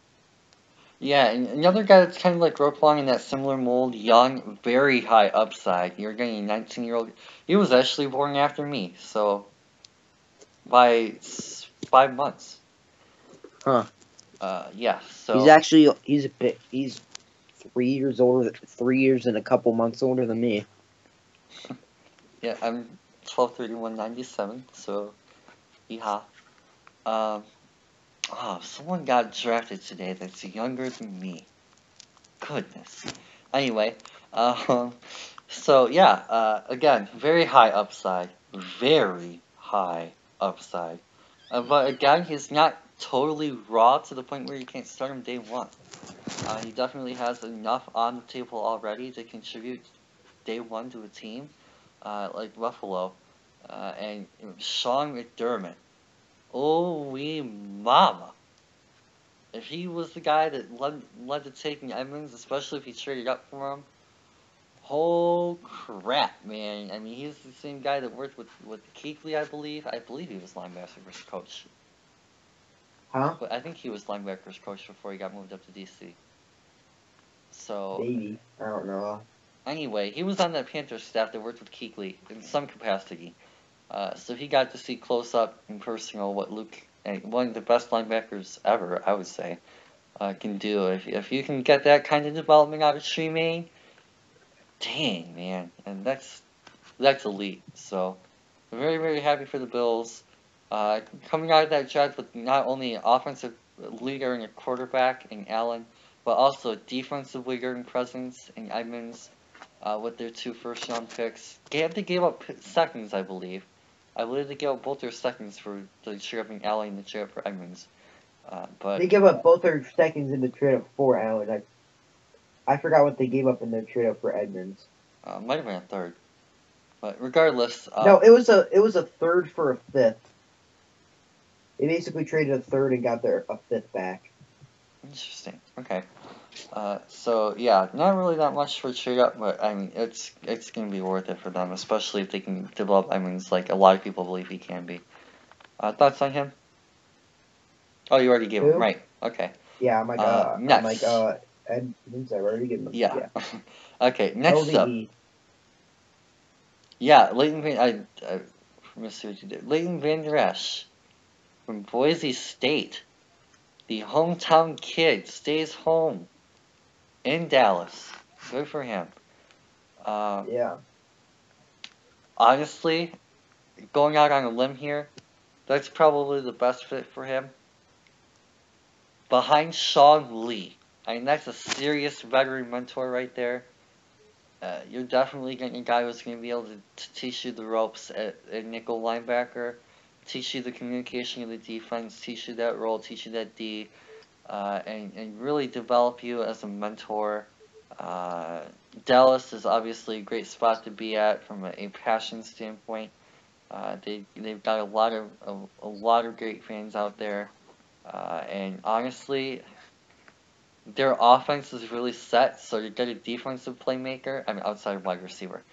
So to get a defensive playmaker, it was big, and him next to Jalen Smith for the next 10, 15 years, assuming they both stay healthy. I know Van Der Esch and Jalen Smith both had and have medical issues. But if they can stay healthy, man, oh man, long-term linebacking nickel core for days. Another thing that he'll need to develop is I'm not really that big of a fan of his. I'm not that big of a fan of his coverage, so hopefully under Sean Lee he'll be able to develop that coverage ability. And a lot of that, for me, I think is inexperience and not getting a lot of time in the field. I know he's a fourth-year junior, but I think he's a one-year starter at Boise. So I really want to see him get playing time too and develop that in practice and just an experience. Like I think will teach that. Because my biggest issue with him in coverage was just not being aware. I don't think it was him not covering. I think it was more just a lack of awareness and lack of where he is at on the field. More than anything, particularly in zone. So I don't think that that's particularly hard to develop. I'm more worried about his block shedding, especially if you want to play him at Sam. And I know he gets around blocks, but he might have to get through some. So we'll see how that works out. I'm not too worried though. I do think he's a great pick for Dallas. One of the guys I hang on my list for 20 is medical, and definitely someone to keep an eye on for the future. Certainly far worse picks. So with that, Rashawn Evans, Tennessee. Yeah. Oh shit, am I supposed to go? My fault. Alright, I like the pick for him, you know. Is Avery Williams still there? Avery Williams, I believe Williamson. left. Yeah. I believe yeah, he left, but the other guy, Warrior, is still there. There's that, and yeah, he can be a nice replacement for Williamson. I don't know why I keep saying Williams for some reason. My fault. Probably because I did. Yeah, and if you for some reason want to put him outside linebacker, you know, Arakpo and I forgot who their other guy. Morgan, they're in their yeah,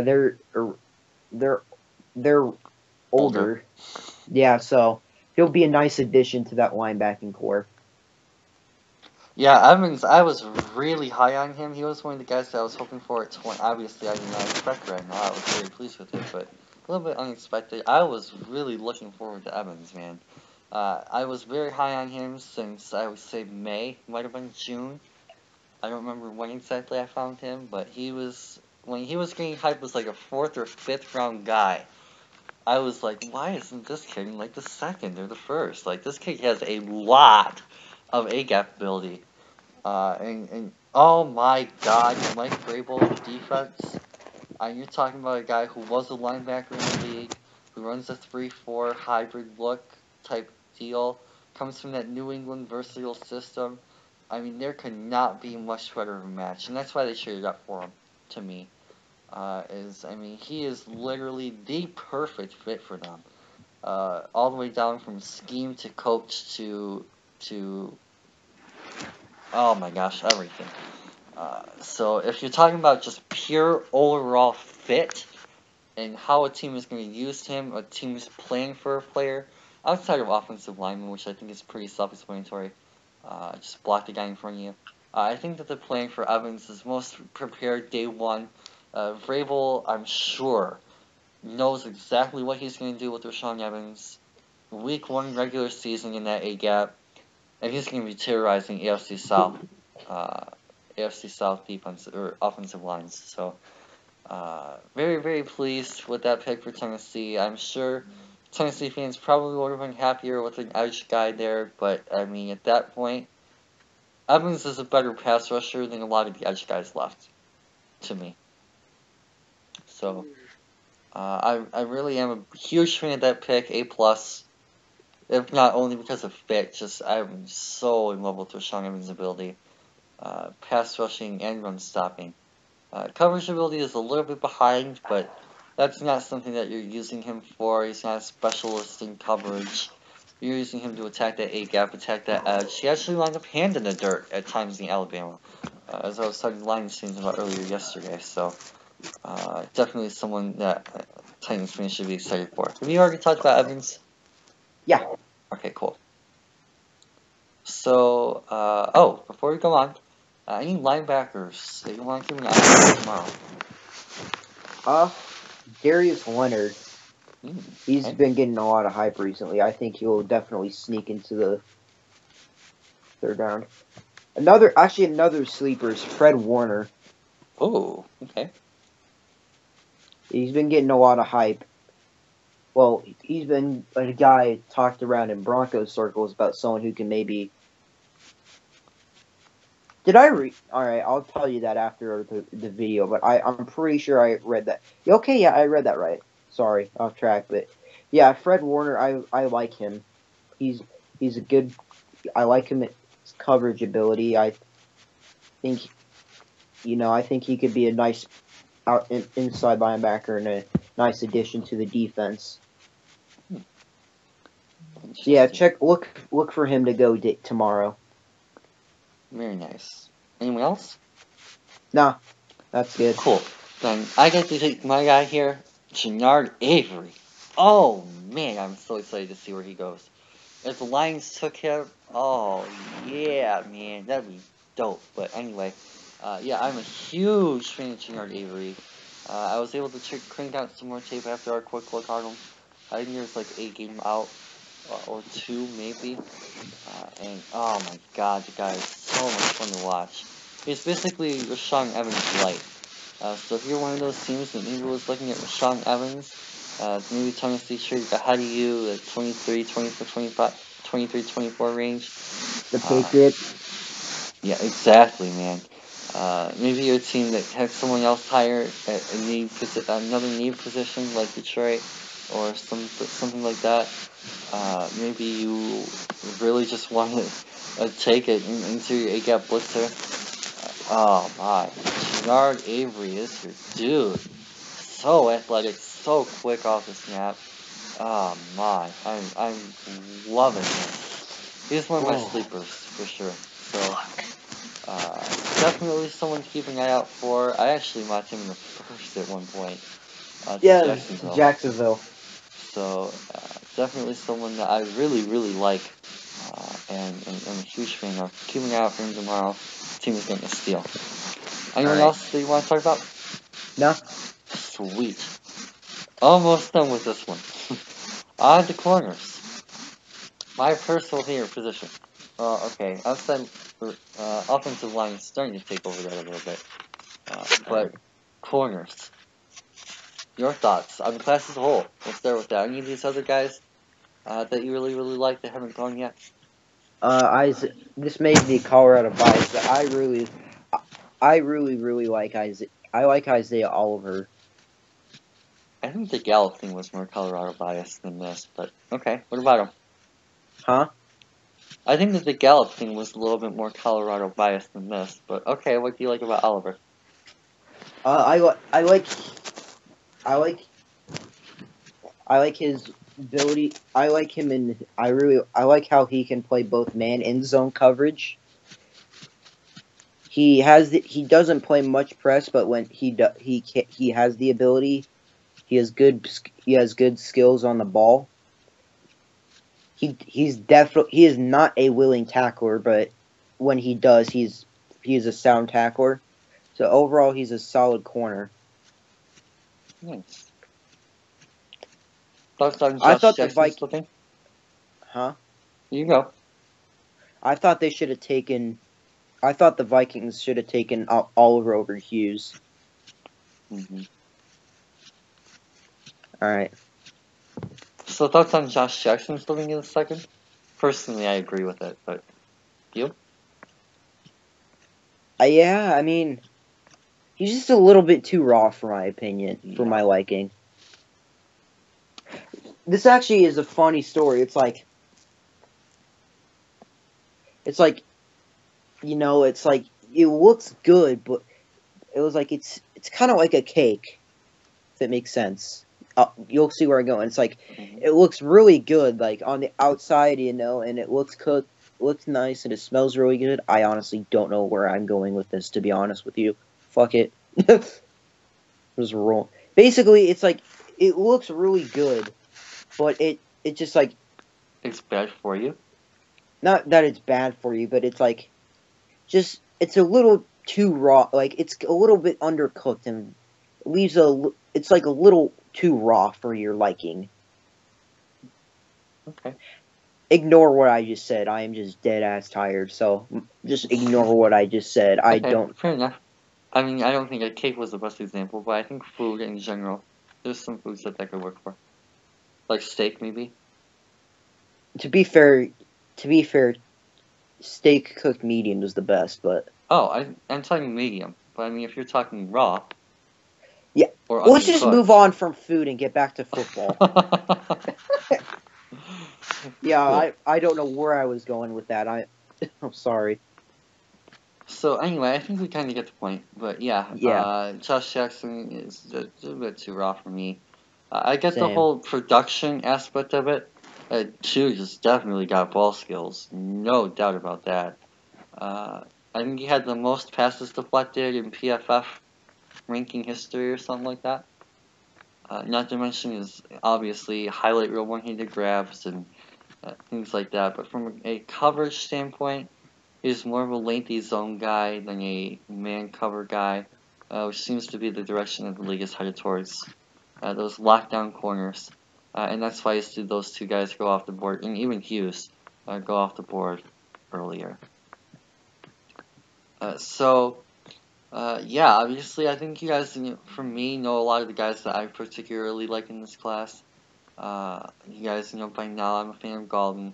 You guys know by now probably that I'm a fan of Phillips. Isaac Item is one of my dudes. I hope he goes tomorrow. Duke Dawson is going to be an elite nickel corner for any team.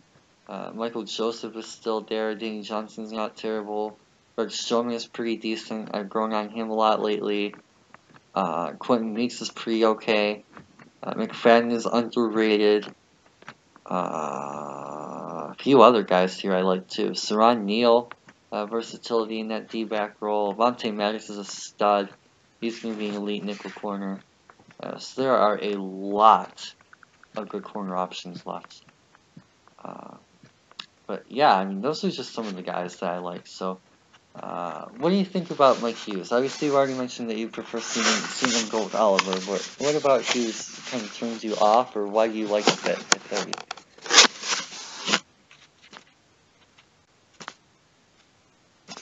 Um, it's just like I prefer Oliver again. It's like I prefer Oliver's zone coverage and I prefer zone coverage and ball skills over Mike Hughes, to be honest with you, and that's kind of where the league is going to. Zone coverage, ball skills. Interesting. Okay. I've noticed the opposite.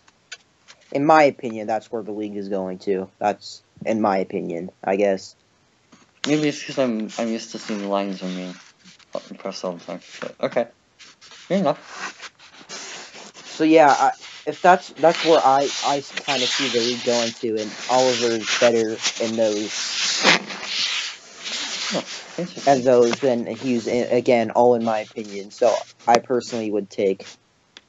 I'm not saying Hughes is bad by any means, but I'm just saying I prefer Oliver. Yeah. I just think it's interesting that you talked about ball skills and Zone. length and zone and all that stuff. After we just talked about Josh Jackson falling. Yeah. Anyway, yeah. So I don't think Mike Hughes is bad. I think honestly the main reason he fell to 30 was character concerns. But we'll see how that all works out later. 5'10", a little bit small, but probably a slot. But we'll see how that works out. Next up, Jair Alexander. I'm gonna probably go on a rant, so you go first. All right. This was a fantastic move by the Packers. They What did they give up? A third and a sixth? So you basically you got an extra first. Got an extra first. You got an extra first and all you had to do is give up a fifth, a third and sixth to get your guy you would have taken, and you got an extra first. That's a great move.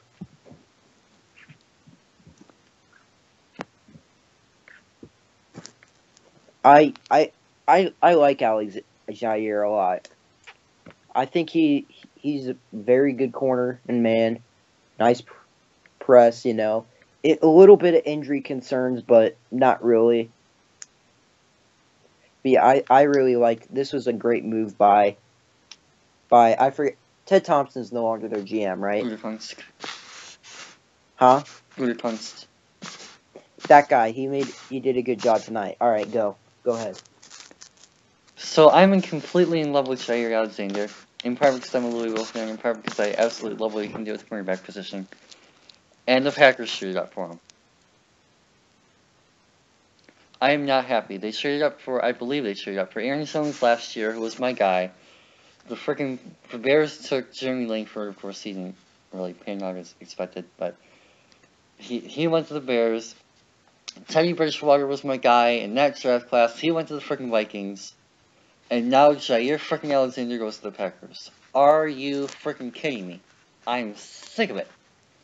Every single year, one of my favorite players in the class goes to a freaking division rival and succeeds. And Jair's going to be next. And I'm so mad. If I weren't so happy about the Red Now pick, I would be incredibly, incredibly angered. But you got the Ron Payne, this day would have been an absolute disaster for you. Oh my god, I would have been incredibly crushed. I would not be making this video if that happened. But, yeah, and compare that with Roquan, this division got a whole lot better. And at least 3 teams today. So, oh man. Definitely, I'll try and stay a little bit unbiased here, I guess. But I'm a huge fan of Jair.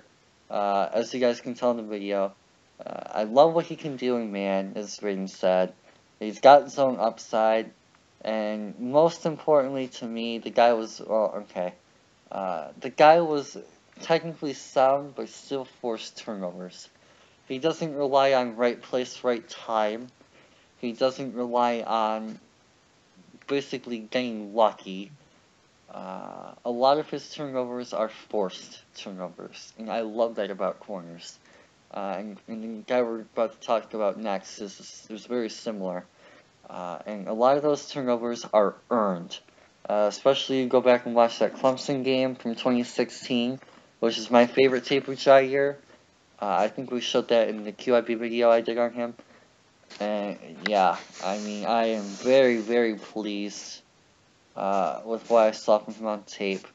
I'm so happy for him to go into a situation that is good for him and his upside and growth as a player. Him and Kevin King probably have the upside to be the next Ramsey Boye. And that is scary. They could be the NFC version of Boye Ramsey. King, obviously a little bit rawer, but has the length and athleticism to cover bigger receivers. And Jair's the opposite. He's a lot more technically sound, but doesn't really have that length. So you're putting him on the smaller, more quicker receivers. But from a skill set perspective, both of them are lockdown guys in coverage. And it is not fun seeing Jair on tape and Kevin King on Kenny next year. Fortunately, we still have Marvin. They still need a third corner to be able to completely lock us down on offense. But, yeah, I am not too happy to see Jair go to our biggest rivals in the Packers. For sure. Oh, well.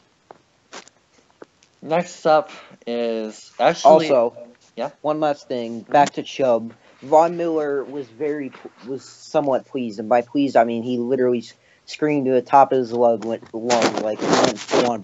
He basically his reaction of them drafting Chubb would have been what I was if if we drafted Mayfield. And Josh is gonna buy a Mayfield jersey. I'm like, shit. I mean, he ain't going to the division rival, so I still may buy a Mayfield shirt. I ain't lying. All right, go on. So the next guy we have to talk about here, I actually called this pick a few weeks ago. Honestly, in my opinion, I thought this pick was really, really obvious the whole way through.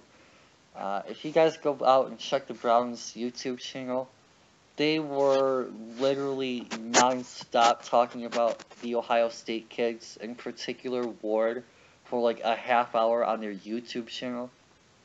I don't know how people still miss this pick unless it was Chubb, or maybe Saquon falling. But, I mean, the Browns were very clearly in love with Denzel Ward. It was so obvious. And Well, they I don't definitely follow got their the guy. Browns YouTube channel in my defense. I pointed it out to you. I sent the link in the group chat to the series. The Building the Browns series. You don't have Oh, excuses. apparently I'm okay. Anyway, Okay, in my defense, I'm blind, which isn't really an excuse. So yeah, I messed up.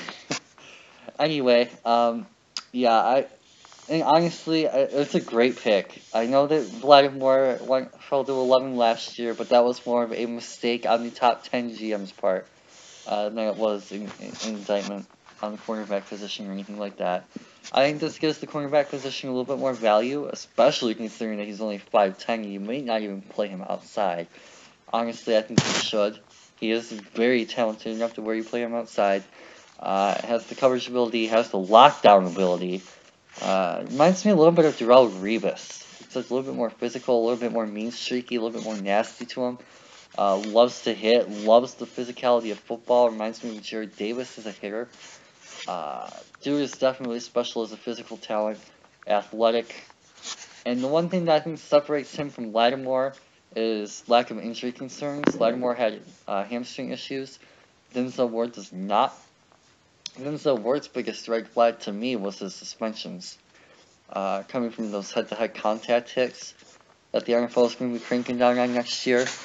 Outside of that, I mean, he was really, really high on my board. I think I had him close to top 5 as well. If it weren't for so many other great players like Chubb and Nelson, he would be definitely high on that board. So for them to, well, I think it was possible you probably could have traded down to get Ward. Taking him at 4 if he's your guy, which it very clearly was obvious he was a good move there. So I found him about I would say a couple days after the Ohio State Indiana game, back in September or October. And I found the guy. I was like, well, this is interesting. At the time, he was like a second, third round kid. I was like, okay. I watched him versus Simi Cops in Indiana 17. And that tape really stood out to me. That's why I moved him up so high on my board. At that time, and since then, since October, for me, it's always been Ward and Jair. I know Jair got hurt shortly thereafter and he dropped down boards, but his 16 tape to me was still outstanding. I couldn't really move him. And it's always really, at that point, I think I said in a live stream in LDT, like, I think I might have found a sleeper corner here. Like, he's not really getting talked about a lot, but this kid's really, really good. And then since then, he's been moving up boards for reasons very well earned. So if you are a Browns fan, and for some reason you still have Justin Gilbert PTSD, I assure you very, very strongly, very, very different players. Justin Gilbert was trash. I had a UDFA grade on him. He was utter garbage from day one. Denzel Ward was close to my top 5. Very, very strong across the board in all areas of his game. Technically sound, physical, local kid who's going to love to play for Cleveland.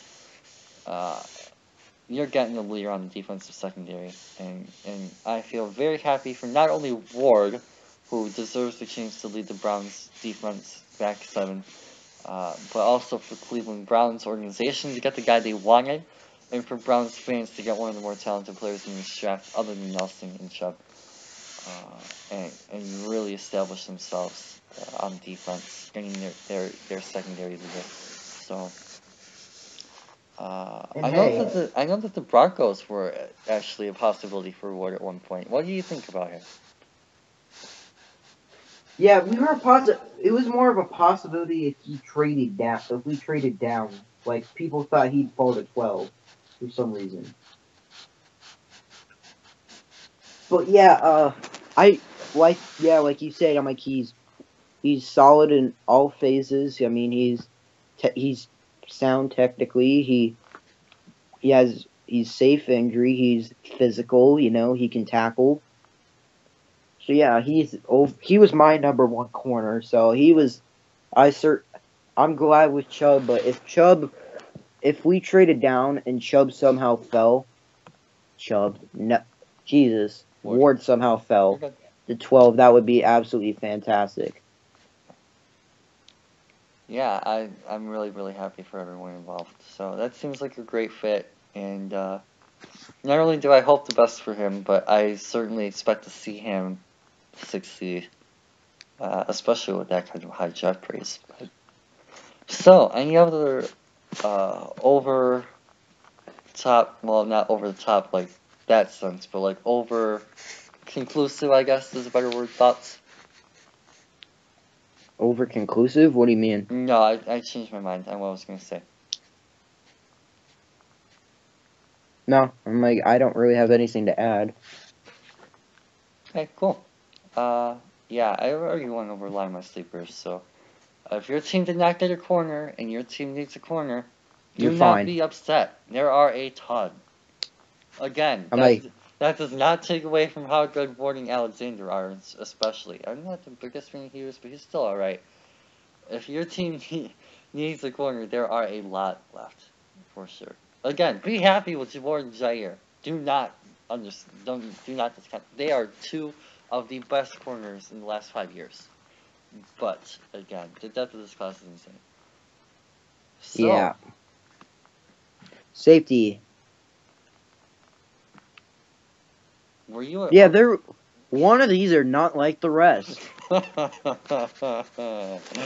We'll start by talking about the top two before we end it off with the surprise of, I would say, the draft, regardless of what happens in the next 3 days. It's like we'll get to that when it happened.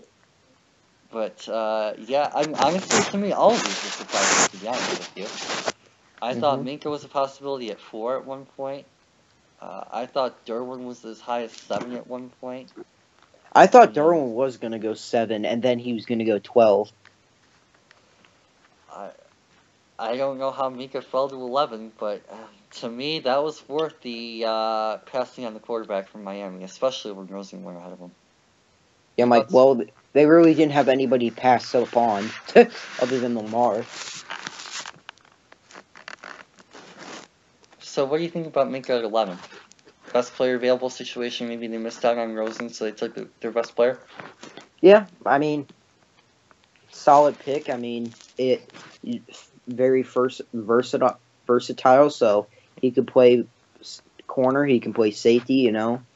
It's probably their BPA, so I mean, it's a solid move.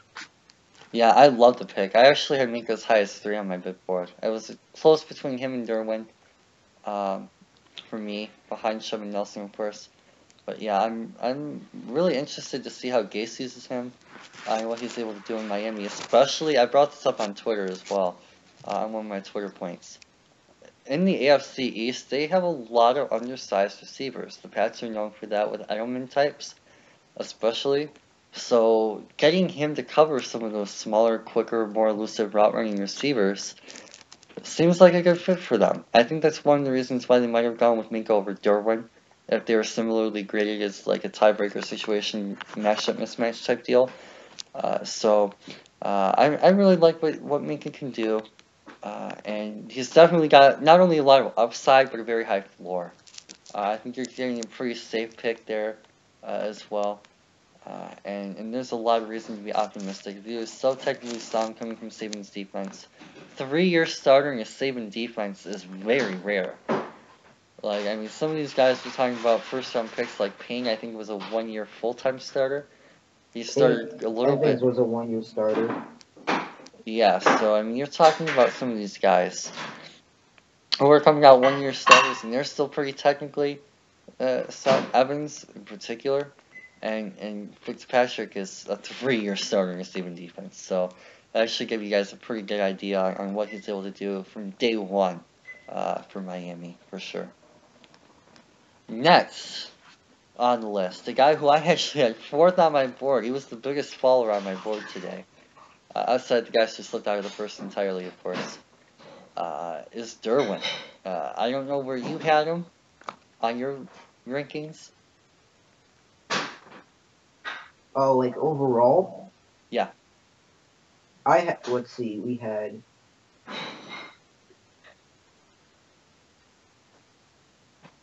I had him at number 6. So also a 10-point slip. Yeah. Yeah. I had my top 5 were Nelson, Chubb, Mayfield, Rosen. Hold on, is that 5? 4. Fuck. Minka? Okay, no, then Derwin would have been number 5. Oh, okay, so you had him over Minka. Yeah. Okay, interesting. Yeah, I'm just a big fan of. I'm a big fan of basically Box safety. kind of dime backers, box safeties. I'm a big fan of those types of players. That's why I'm really excited to. I thought Washington would have been a good fit because he could have replaced their Sua Cravens nicely. Well, I didn't. I thought that Payne was the perfect player for them, so you wouldn't fall between. He was a perfect player for anyone not named Detroit. Yeah, exactly. But yeah, I mean, going back to your point on Derwin, how does here's a question for you. You talk about in the box safeties, right? How does he compare to Jamal Adams for you? Oh, Jamal Adams was probably my number 3 player last year. So wow, I'd say interesting. I think I actually have that saved. So hold on, give me like 2 seconds. I'll pull that up. I actually had him number 1. But he wasn't over Garrett. I did not like Garrett. He was like my edge 3. Huh. Hold on. I liked Barnett more, and I number liked 50. Actually, I had him number 2. Solomon. I had him number 2 behind Garrett. Okay. I guess reasonably that's like kind of fair. Yeah. I just did not like Garrett last year, but okay. So you're saying that Adams is better than Dillon? I wouldn't. I'd say it's about even, to be honest. Do you see the similarities, or are they very different, or how? Yeah, I could definitely see some similarities in their games. But yeah, if it basically I picked Jamal in the very slightest margin, but I'd say they're about equal for me. I think that's why I had Derwin going 7. Like after Adams going 7 last year, seemed like they were pretty similar. Maybe. Mm-hmm. So yeah, I'm not. Yeah, looking back at my top 50 big board last year it's kind of trippy, seeing how everyone went. Well, I'm sure that this time next year we'll be doing the same thing. I know, but it's interesting. I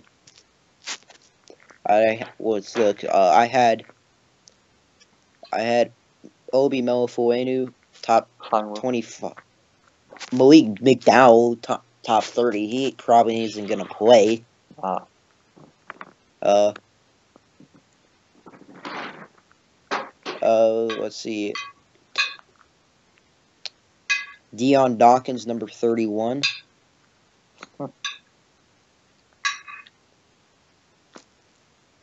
Oh, this is. I swear I saw him on my list. Who? I had Gerard Davis on this list. I swore I did. Like I must be tripping.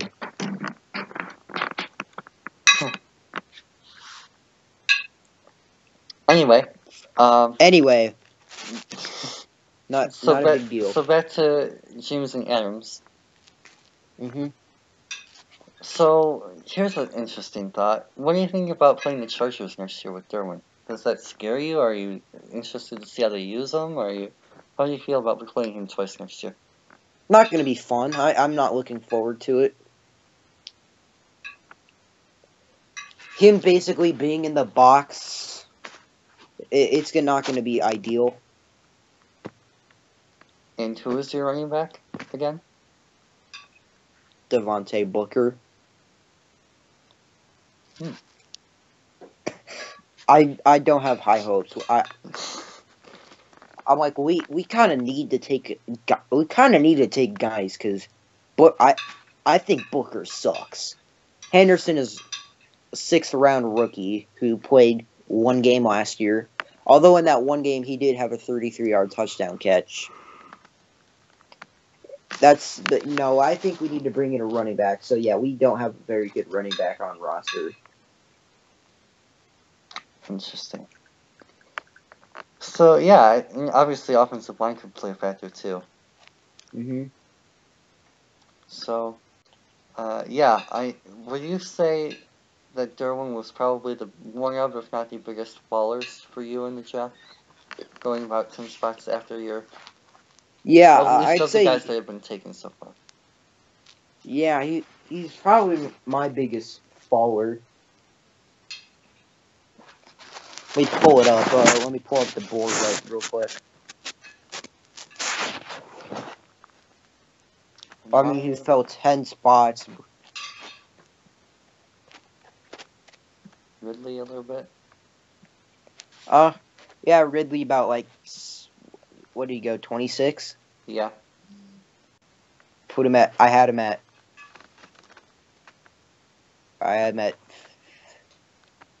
what? Yeah, I had him at like 20. I'm not really that 16.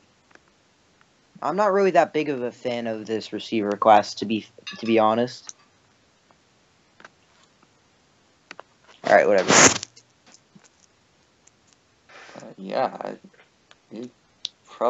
Him and Ridley were probably my two big ballers.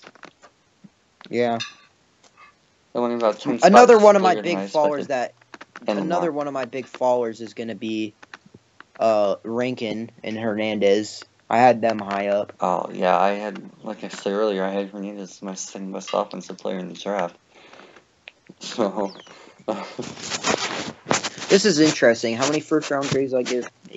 4 quarterbacks plus 3 running backs. So 1 player, 2 player, 3 player. Are you talking about your work from last year? No, I'm talking about this year. I'm seeing how many of my first-round picks, my first-round grades actually got taken in the first round. I'm seeing how accurate I was relative to the other players in the. Gotcha. To the teams. Yeah, I'll figure that out later. Not a big deal. Cool. So. All right, let's get to the last one. No. Do you have anything else you want to say about Derwin first? Or Minka? No. Or comparing the two? No. Okay, so what about the safeties that haven't gone yet, that you can find on day 2? Does anyone particularly stand out? I mean, if you want to go strong safety route, I mean, there's a couple. You have Ronnie Harrison, you have Deshaun Elliott, Justin Reed, Jesse. There's a lot of good safeties available in the draft still. Yeah, I'm with you on that for sure. There's probably about 10 or so safeties I could see realistically going tomorrow. Yeah. Anyone that you haven't already said, or do you want to talk about anyone? Give like a focus on anyone, talk about what you like about someone? Or not really?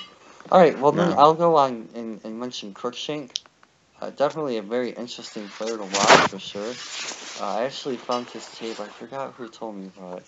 Somewhere on Twitter. It might have been Eric. And he definitely really stood out in a lot of ways. So I'm really interested to see where he ends up going and how he's used. He could be a Lions option for us. But yeah, not really thought of as a day 2 guy, but don't be surprised if he ends up rising tomorrow. As well as Marcus Allen. I know at one point early on, he was around one guy. So don't be surprised if he goes. Probably day 2 tomorrow. Jordan Whitehead also at one point when he first declared, back in like I think it was January, was it possible round 1 guy? Sean Elliott was getting some round 1 hype for a long time. Justin Reed was getting hype at 24 as early as yesterday, or I mean as late as yesterday. Justy Bates same deal, Ronnie Harrison same deal. So definitely for you guys to keep an eye on there as well. So finally, to end this off, because we're not talking about special teamers yet, Terrell Edmonds. Alright, since I actually need to look this up, was he actually invited to the draft? No. So basically, he was there to support Tremaine, and he actually got picked. So they're like, fuck it, you can go off the stage." Probably. It's like he looked. When KCR announced it, it's like at first I thought, I'm like, did they fuck up? Like, was this not actually the pick? You know, like he looked so confused. It's like, I want to know what was going on. Basically, it's like, did they like think that Tremaine was there for some dumb reason? Maybe Like, they were watching the wrong guy on tape. I think they have a similar hairstyle. yeah, but it's like, I don't get what they were thinking. Like even what he looked out, he was like confused. You know, it's like he walked out, he was so confused. So I don't know what they were thinking. I'm not saying that to be like, I legitimately, honestly do not know what they were thinking. I mean, the most logical explanation to me is that they were looking at Tremaine and they thought, oh, this must be Terrell. Or Terrell, or however you say it. I don't even know how to say his name. He's been so relevant lately. But I will say this. On the other hand, every year this happens, right? I mean, going back several years, there's always that one guy that people always thought day 3 type guy that goes in the first and he succeeds. I mean, we've seen it with Bruce Irvin, we've seen it with Aaron Donald, we've seen it last year. There were a couple of guys. I think Alvin Kamara went the 3rd. Yeah. Enough. So. Oh wait, that was the opposite. Whoops, my bad. Who was the 3rd round guy that won the first last year? I don't know if there was one of them. Let me look.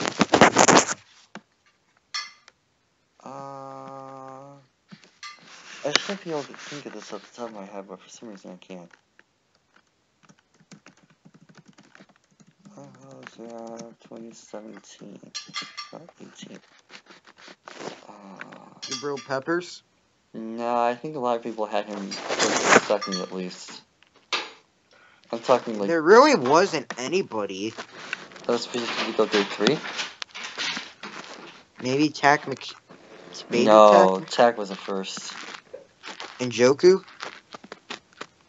And Njoku could been. Yeah. Adore, a lot of people Adore. had late.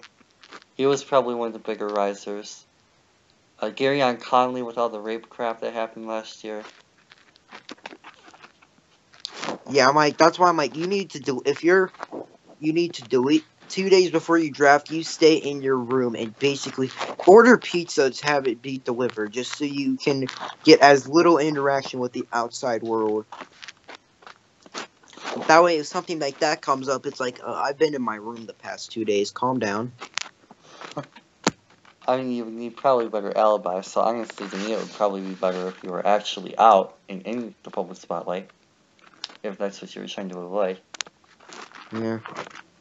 Like, if you're literally, like, on camera, like, in Cleveland, and then they say you did something in Baltimore, like... You know what I mean? Never mind. It's not a big... whatever. But yeah, I think that the biggest surprise last year, other than, of course, Conley, was probably Adore. Oh my how they would give it. But yeah, there's always that one guy, and honestly, Chime could be that guy this year. I'm not saying he is, because we obviously have no clue what's going to happen. But I mean, Pittsburgh and safeties seem to fit, right? So if they think he's the next Trey Polamalu, I mean, they've cranked out Trey Polamalu. I have faith in that defensive staff to develop safeties. I know LeBeau isn't there anymore, but Tomlin was still part of that crew. And honestly, I don't give them any black until we see what happens. He's 28th pick for a reason, for some reason. Whatever that reason might be to them is up to them. I'm not a personal fan of it. I think he probably could have gotten him in the second, but or at least in a trade down, if that were an option. I mean, they took him there for a reason, so. Yeah. But your thoughts on the whole thing? Yeah, it was just kind of like, oh, what the hell? It's just, I had a fourth on Edmonds, so it was really strange. I had it, to be honest, I was thinking maybe he can rise into day 2, maybe he can be a sleeper rise into day 2, but first round seems like a big reach on him. Didn't we end up taking him in like the 5th or 6th in the Blitz mock today? I don't think he got drafted. I don't know if he's been drafted yet. No, that's no. That's not happening, is it? He did not fall to the 6th round in the Blitz mock. I don't know for sure. Oh my goodness, it's because that was such an epic fail. But I mean, again, yeah, I'm like, I don't know if a lot of stuff has changed where it's like, all right, we'll discuss that later, mock later. I mean, to the viewers out there, I mean, this discussion that we're having between the two of us, I've actually described to you guys how surprised we are. Yeah. Like, we did a group mock, and he might not have even gotten drafted until the 6th. Yeah. To see him in the first round is unbelievable. But yeah, it was surprising. So, with that said, we'll go over a couple of summary questions for you. Who's most likely to bust? Probably Terrell Edmonds. Okay. Okay, not Terrell Edmonds. Josh Allen. Ooh, okay. Interesting. For me, I'm gonna say Mike Hughes is one option. Van Der Esch, depending on how his injuries go, could also be a possibility. And given the fact that the trade value there, I'm gonna go with Davenport. Obviously, y'all already know how I feel about Payne, or probably would have gone with him.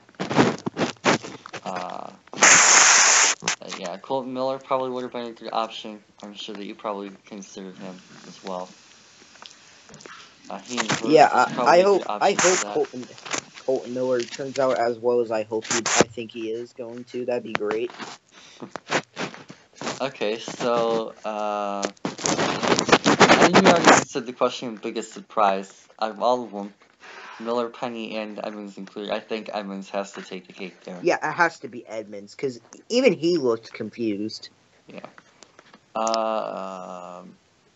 We've already done enough discussion about the quarterbacks, so let's go with the best offensive player that's not a quarterback situation-wise. So, like, the quarterback that's not, the non-quarterback going into the best situation. There we go. Calvin Ridley. Ooh, I like that pick. Very interesting. Because he's not going to have the pressure on him with Julio Jones. He has an elite quarterback in Matt Ryan. Matt Ryan is to throw to him. He's going to have multiple targets to pay pressure. I think it'll be a good situation where he can go in and be a good contributor, but the pressure isn't on him right away. Very nice. Yeah, avoiding the Homer right now pick and the obvious Nelson pick, I'll still stick on the offensive line. I'm pretty tight between Quincy and Wynn. I think that they're both very good spots for different reasons. I think that Wynn is in a great spot because of coaching. And obviously Scarnecchia' ability to develop offensive linemen is elite. Gets to start at left tackle most likely day one, for Garcia. But ultimately, I'm going to have to go from Glinchey because I think he's a little less obvious here.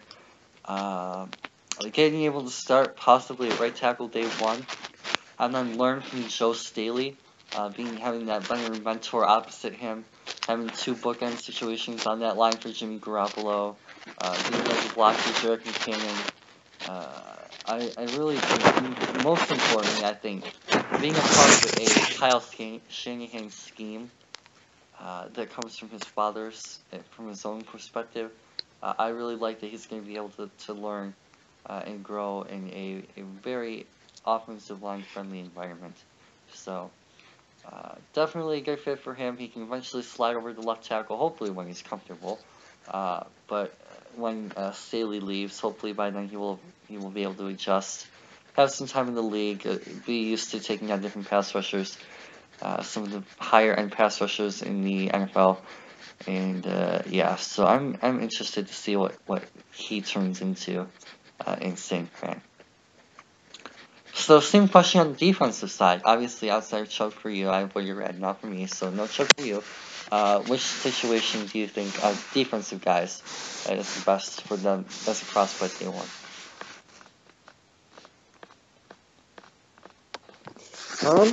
If you need to go through the list, I can.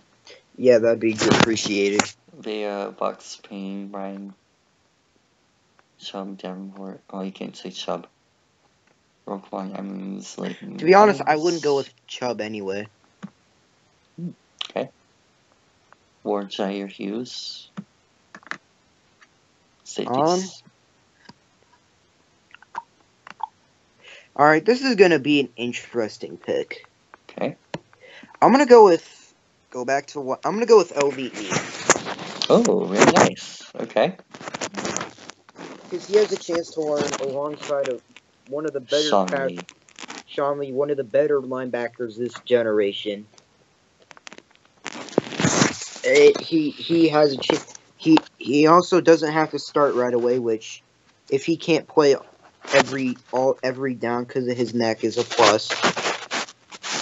So I think him going into the Cowboys where he doesn't have to start right away necessarily, and well, he doesn't have to play every down, which could help his neck long term.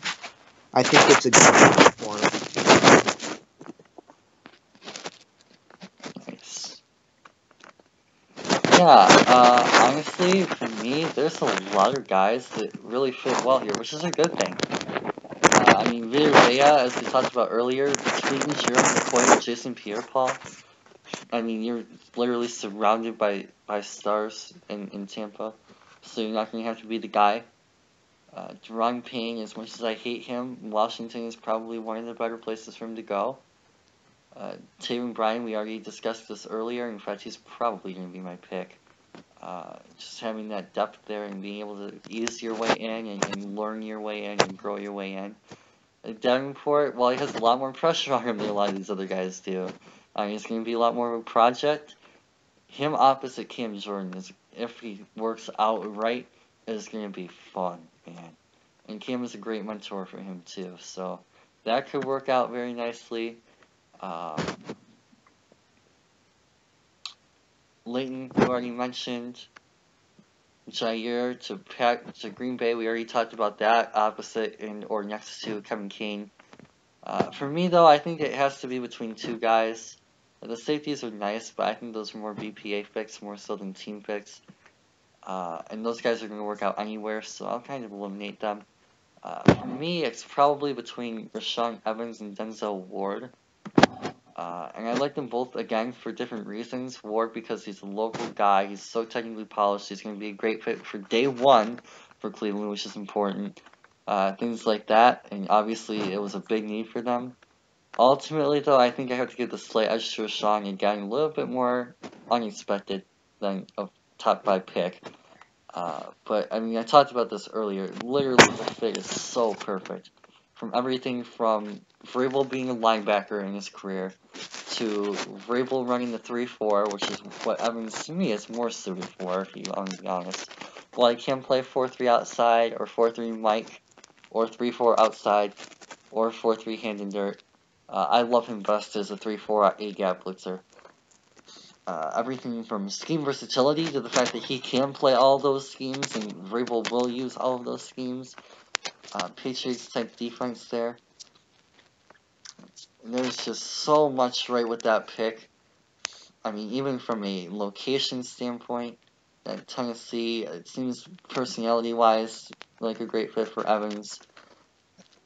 Honestly, I love it. I mean, there's so many reasons for Rashawn Evans to succeed in the NFL. And as much as I love him as a prospect, I hope he does. Especially now that he's out of the division. And off of Bama. Even more so. But, yeah, I really feel very confident in my assessment about Evans. In fact, if I had to pick one guy I think would be least likely to bust, for the same reasons, I would probably go with Evans. So, with that being said, biggest surprise that fell to day 2?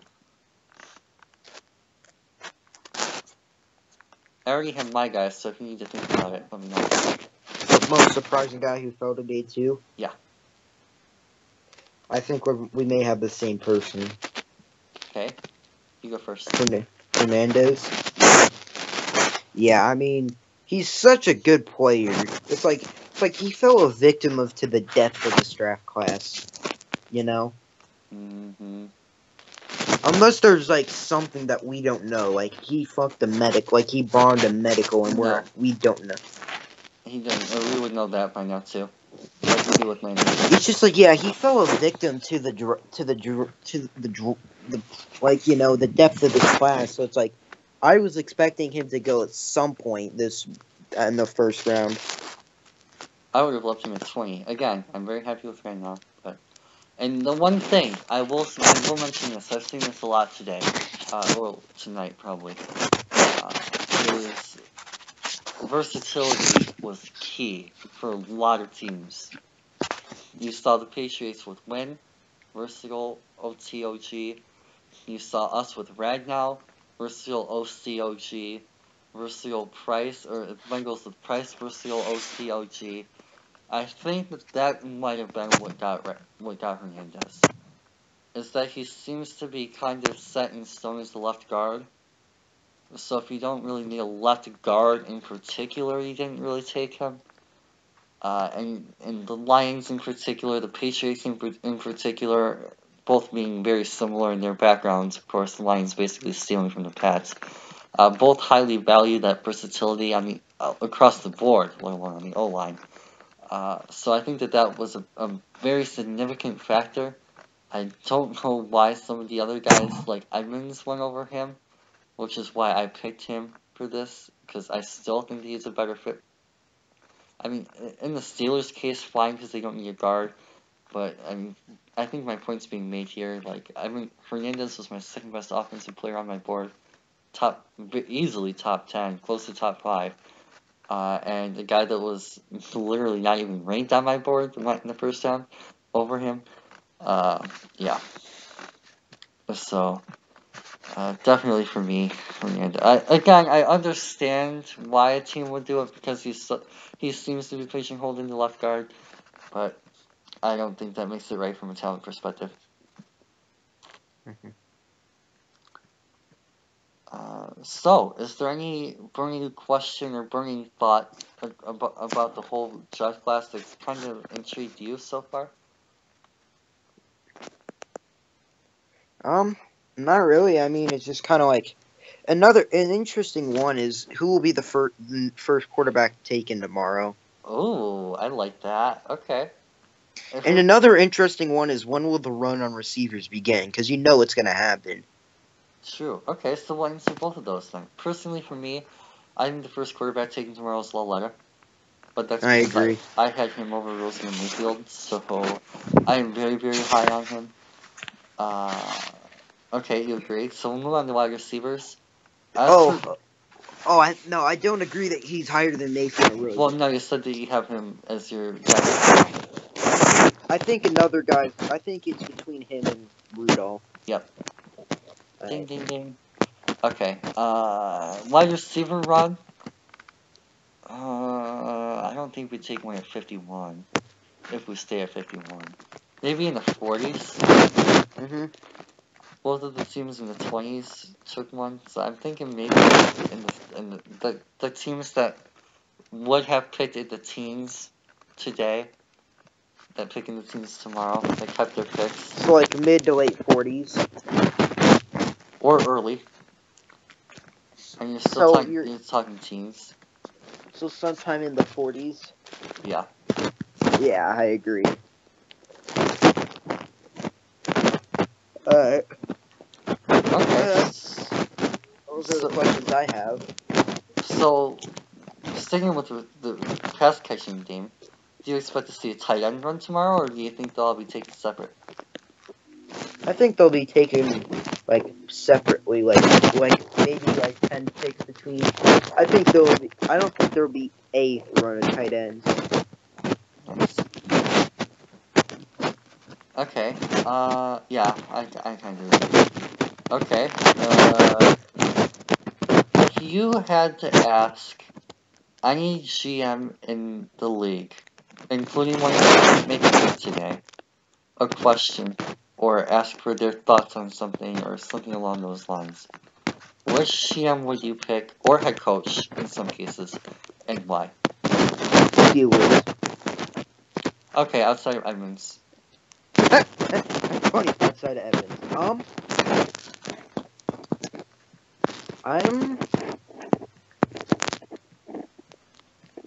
I'd ask John Dorsey what made him come to the conclusion that Mayfield's the guy. Okay.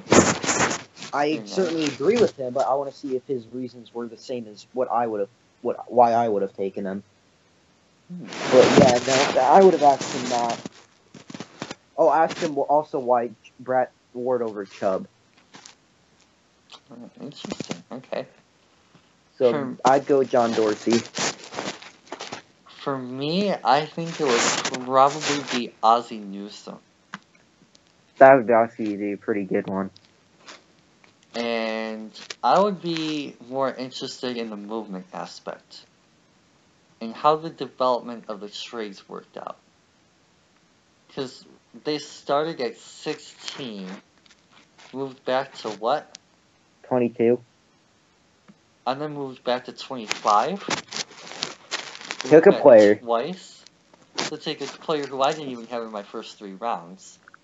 Nah. And then trade up for a guy who was my quarterback 1. Mm-hmm. At the end of the first round. So I would be very interested to see how active the phones were, how that whole process worked out from a trade perspective, and as well as another thing too, since you asked,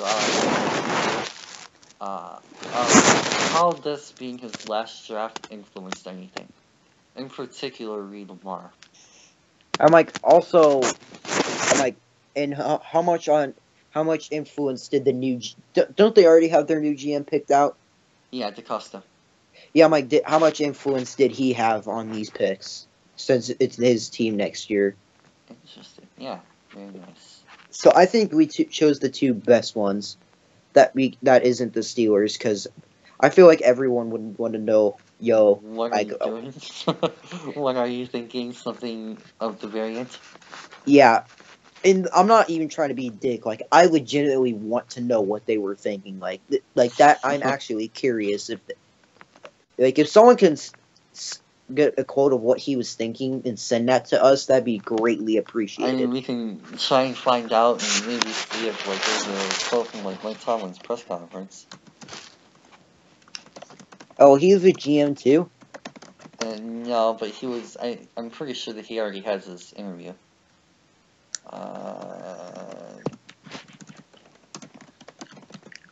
He basically controls who they pick at this point, right?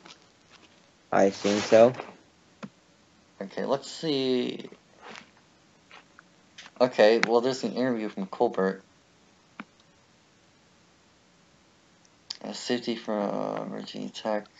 Comes from strong bloodlines. His father is a third rounder of the Dolphins. His brother is with the Saints, and his older brother Jermaine is drafted by the Bills. There is no doubt. Wait, Tremaine is older than him?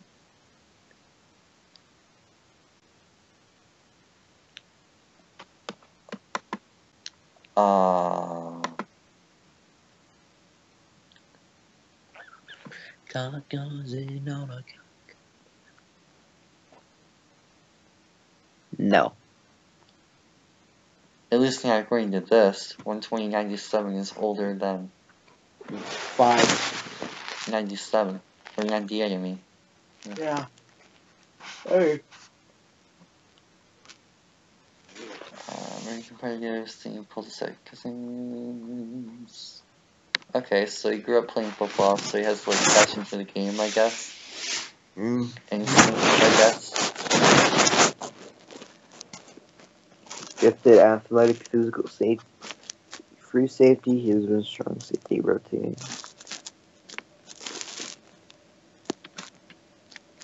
Basically, he's just versatile. Okay, so athletic, physical, and versatile. Strong bloodlines. So they're basically. I mean, Michael Jordan's son was pretty terrible at basketball, so bloodline means jack shit. That's what I'm thinking too. I'm like bloodlines mean jack shit. Michael Jordan's son was awful at basketball. I mean, to be fair, like if your like parents or whatever like help coach you and stuff, like you can develop it, but. Yeah, but like if Michael Jordan like taught his kid how to play basketball, like that kid might be better. Or if LeBron based on what it's seeing, his sons are actually already gods of basketball, so yeah. I don't think they need much teaching. Alright, I feel like this video is running down for far too long. We probably should wrap this up. Cool. Alrighty. Well, yes, this was very, very fun for me. Yeah. I still have a lot of stuff that I'm going to be doing before tomorrow for sure, even though it is 3 a.m. But yeah, I mean, this has been a very fun draft, I think, for everyone, outside of maybe Steelers fans and Keegan. Poor Keegan. I have to pay respect to our homie, the dude. So he gets Sean Penny and Billy Price over James Daniels. I feel absolutely terrible for him. Yeah, he really likes James Daniels. I personally like Price, but each his own, I guess. So. But yeah, it's like I'm like, yeah, alright, yeah, I'm like F to pay respects to him. Yeah. Well, hope you guys enjoyed this. Hope you guys learned a thing or two about some of these guys, and definitely give your opinions to us in the comment section. Are you happy with your team's pick? Are you not? Are you mad? Are you sad? Are you frustrated? Are you angered? Are you enraged? Are you Do you want to jump off a roof? Are you ecstatic? In fact, we don't like endorse jump. Please don't jump off a roof. We don't endorse that, so please don't sue us. Yeah, are you ecstatic? Are you elated? Are you overjoyed like I am about right now? Are you definitely, or are you just meh? Was this unimpressive? Did you get what you expected? I mean, I'm sure there's a couple of teams that probably feel that way. Yeah. Are you like the Ravens, where maybe you absolutely hate one guy and love the other? Maybe you hate Hayden Hurst and love Lamar, or vice versa? Maybe your team is like the Saints and you love the Davenport, but you hate the trade? Something like that, let us know. Or you could be the Raiders, who love the fact that you traded down, but you hate the player you got. Yeah, exactly. So basically the opposite of Davenport thing. Again, definitely just feel free to interact with us on Facebook, Twitter, Instagram, all of that good stuff, YouTube, in the comments below. Don't forget to like, subscribe, share this video to all your friends and family members, all that good stuff. And again, definitely hope you guys enjoyed this. We'll get back to tapes shortly. analyzing some team picks and things like that. And yeah, we'll see you guys again.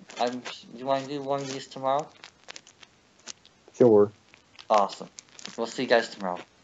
That, peace. All right.